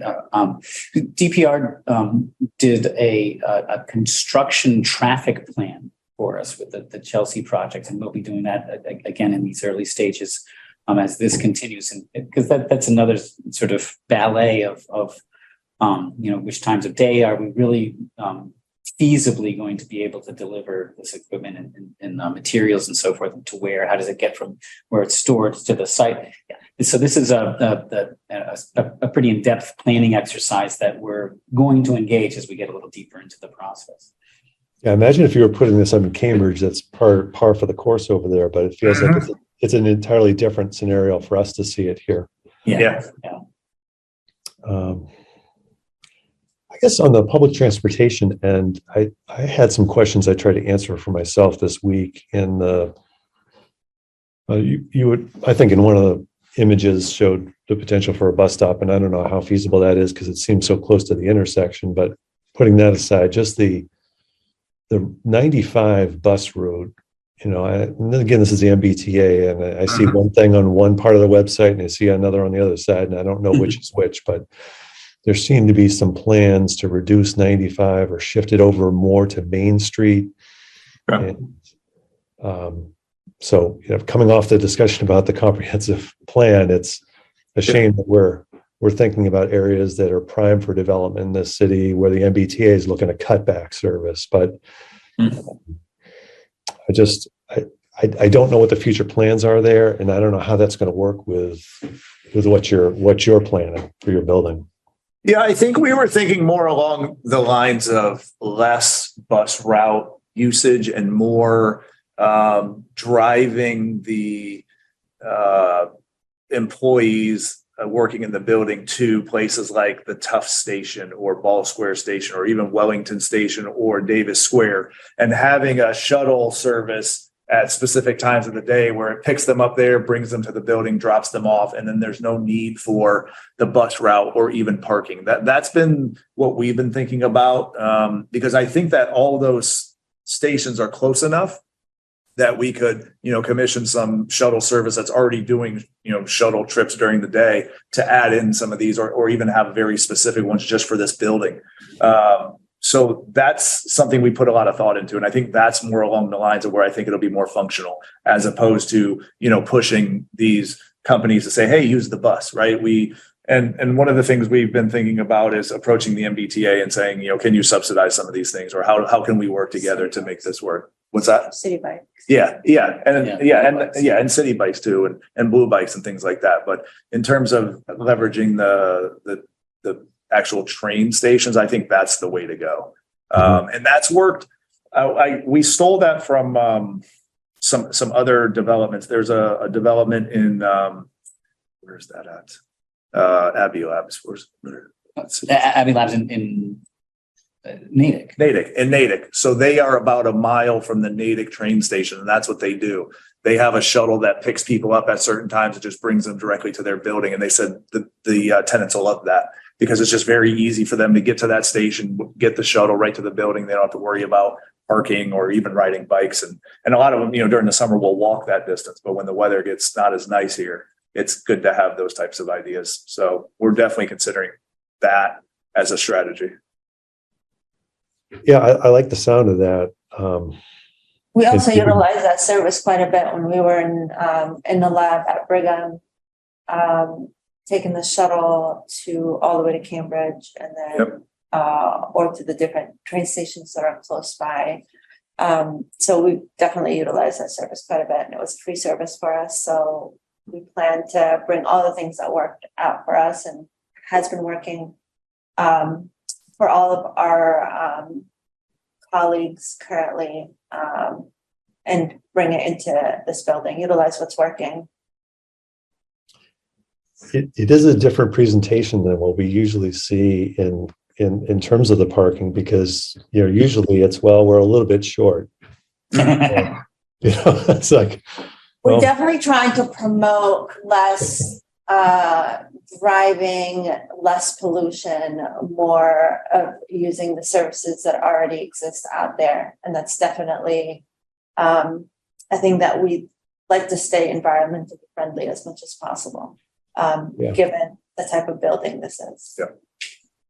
So it's an interesting. I mean, you're much more invested in the success of those types of programs because you haven't given the folks the other alternative. So the sincerity of your interest in getting that kind of a program off the ground is maybe different than some of the other developments we see. So it's just interesting. This is all sort of new for us to see a building like this on Mystic Ave and to see parking of this small a number. A lot of things for us to see for the first time, and we'll need a little time to digest these, Yeah, absolutely. No, this is good for us too. It's great to hear all this feedback so that we can, it's easy for us to think that things are going to work, but it's also good to hear from you guys to say, here's what, has been worked in the past. So the feedback is great. We also hope that what we're bringing to the city and the ideas that we're trying to implement are aligned with the future of your plans for the city as well. If I can just to take a quick minute to address one of the things that the class brought up that kind of it's good. He's zeroed right in on the issues that we're grappling with, and thank you for that. Yeah, the walls that are not glass in the please. Yep. I try. I don't want to call them blank, and I don't want to call them those other words, but yet we completely get what type of gesture that could be to the residential neighborhoods behind the building. But I want to share the challenge that we're up against. You need to have a fire rated wall when you're within X number of feet, 20 feet of a lot line. 15 feet, and you can have, windows of a certain size, 10 feet, and they're much smaller, 5 feet, and protected openings. This is all viciously expensive. And we're at a 2-foot lot from the lot line and a 0 lot line on those two walls. So in order to get the leasable area for this building to pencil. So we're looking at all sorts of different ways to make that not the wrong thing. And obviously there's ways of doing patterns of cladding that work with the pattern of fenestration on the other walls. So there's sort of a variation between the opacity and opaqueness, and so they would be mostly opaque on those two 0 lot line or small lot line walls. There are some materials that are translucent that develop a 2-hour fire rating. Looking at those, again, viciously expensive, but we understand that this is, you have to be able to make it right for all 4 sides. It's a building that's going to be a 4-sided building. It's not going to be, couched for many years by other buildings. And so, but that's the challenge that we're up against. And so how we solve that, and maybe it's going to be, how we collaborate to solve that is really, that's part of the work that's ahead of us. I have one minor, maybe final comment about maybe tying into that a little bit. Please. When you were first presenting, you were sort of calling the design idea like a pure extrusion of the site itself, which I completely agree that's what we're seeing. And I sort of wonder whether that gesture is actually the thing that's making those blank walls particularly conspicuous to us. And I wonder if there's a way to sort of form the back 2 sides in a way, obviously everything I'm talking about here is minus square footage, but is there a way to sort of release the stranglehold of that pure extrusion and then do something that gives a little bit of form on those backsides that would create that relief that I think, we're looking for. And I'm sort of thinking of like a light well or something, where you could throw some glass in there or something, because it truly does look like, you see in the renderings you have that you shared with us that, it looks very finished on the south and east side, like very civic and then you go around the back and you're like, whoa, and so in a way, I wonder whether you're starting to do this on Mystic Ave, but I'm wondering if a little bit of the back actually needs to creep into the front, so that there's more of an equilibrium between the sort of the solid and the void. And I think that's what I was kind of hinting at is the next set of developments are going to be to maybe add more solids around the glass walls and then start to blend those two expressions. But you kind of triggered me a little bit. I wonder if there's an opportunity to actually do something sculptural and special on those walls. We're looking at them as a wall, but what if there is, we can make the space functional as long as we do. But we could, what if those walls had a sculptural sort of profile to them? What if they danced a little bit? And this is why we collaborate, right? This is why we kick these ideas around. I think we want to explore that as well. Yeah, thank you for that. Yeah, Doug and Matt, if there's something that you want to come back and see us, we have sort of regularly scheduled meetings. If you just wanted to come back and throw a few visuals at us, because this is something, you're kicking stuff around and it's not the full final presentation, but you want to put something up on the board, we're happy to give you a reaction. Okay. Thank you for that. That's really helpful. Yeah, let's take another couple of weeks and get a little deeper in, and I think we'll get ourselves back on the agenda, and we appreciate your time and close looking. Yeah. All right. Well, unless there's anything else from the board, I would like to thank you very much for your discussion and all the information you've shared with us tonight. And thank you for your interest in Medford. We look forward to seeing you again. Yeah, thank you. We look forward to it. Thank you. Thanks. Okay, next item on the agenda is the approval of, or consideration, I should say, of minutes from November 10th of last year. Any comments on the minutes? For myself, I did read them. I didn't have any suggested changes, but I just had one that was more like just grammatical. okay.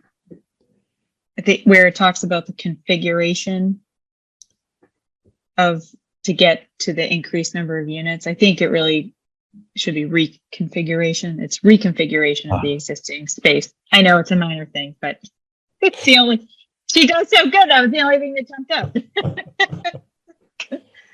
Oh, I'm kicking myself. I missed that one. Okay. Subject to that little change, do we have a motion to approve the minutes? I'll make a motion to approve. Excellent. And is there a second? I will second. Outstanding. I'll roll call vote then to approve the minutes. Vice Chair Jackie Furtado. I actually abstained from those minutes. Oh, yeah, okay. It's okay. I'm sorry. Well, forget I called on you. No, thank you. Deanna Puberty. Aye. Clayson Andreasen. Aye. Christy Dowd. Aye. And I'm an aye as well. Do we have enough there? 1, 2, 3. Yep, we should have enough. David, I just wanted to take a second to introduce you guys. Rin doesn't usually make the meetings, and she wasn't introduced at the beginning. She's the graduate student from Tufts who's actually been doing the minutes for these meetings all along. So I just thought Thank you, Rin. since everybody else was gone to take a second to introduce Rin. She's been with our office since last June. And you're doing a great job. And Nice I think job. we've seen the minutes. Like, for me not to have any comments on the minutes, Amanda, go ahead, you can make fun of me. You're doing a great job. So I do appreciate it, and it really helps to have the minutes squared away, and so that we don't go back and forth over them, we can quickly approve them. And it is important to get the record straight, obviously, so we understand what we did and why we did it. So thank you very much for your efforts. We really appreciate it as a board. Thanks, everyone. I actually enjoy doing them, and I enjoy sitting in on the meetings too, believe it or not. That's why you're in the program you're in, right? That might be the first time I've ever heard anyone say that they enjoy doing meeting minutes, but that's impressive. I think Rin is a born planner. She did engineering as her undergrad, but she is like a zoning nerd.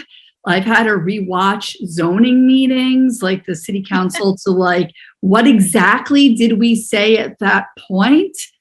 So she's going to be a great planner. She is a great planner. So.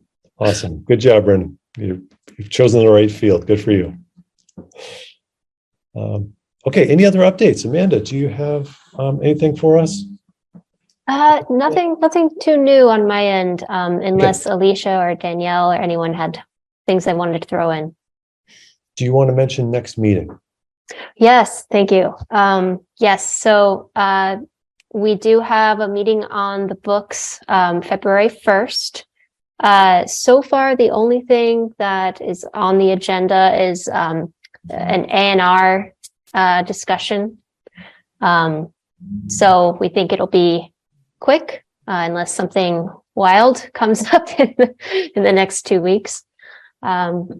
So yeah, if anyone has any questions about that, or if they expect that they may not be able to attend, just let me know. And as long as, we have quorum, then we're good to go. Okay, excellent.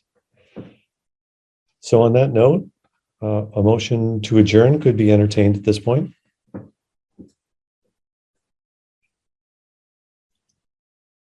Friends? I will make that motion. And a second on the motion to adjourn? I'll second. Excellent. Roll call, Vice Chair Jackie Furtado. Yes. Deanna Peabody. Yes. Claes Andreas. Yes. Christy Dowd. Yes. And I'm a yes as well. Everyone, thanks for your time and attention tonight. We'll see you in a couple of weeks. Thank you all. Thank you. Good night. Thank you.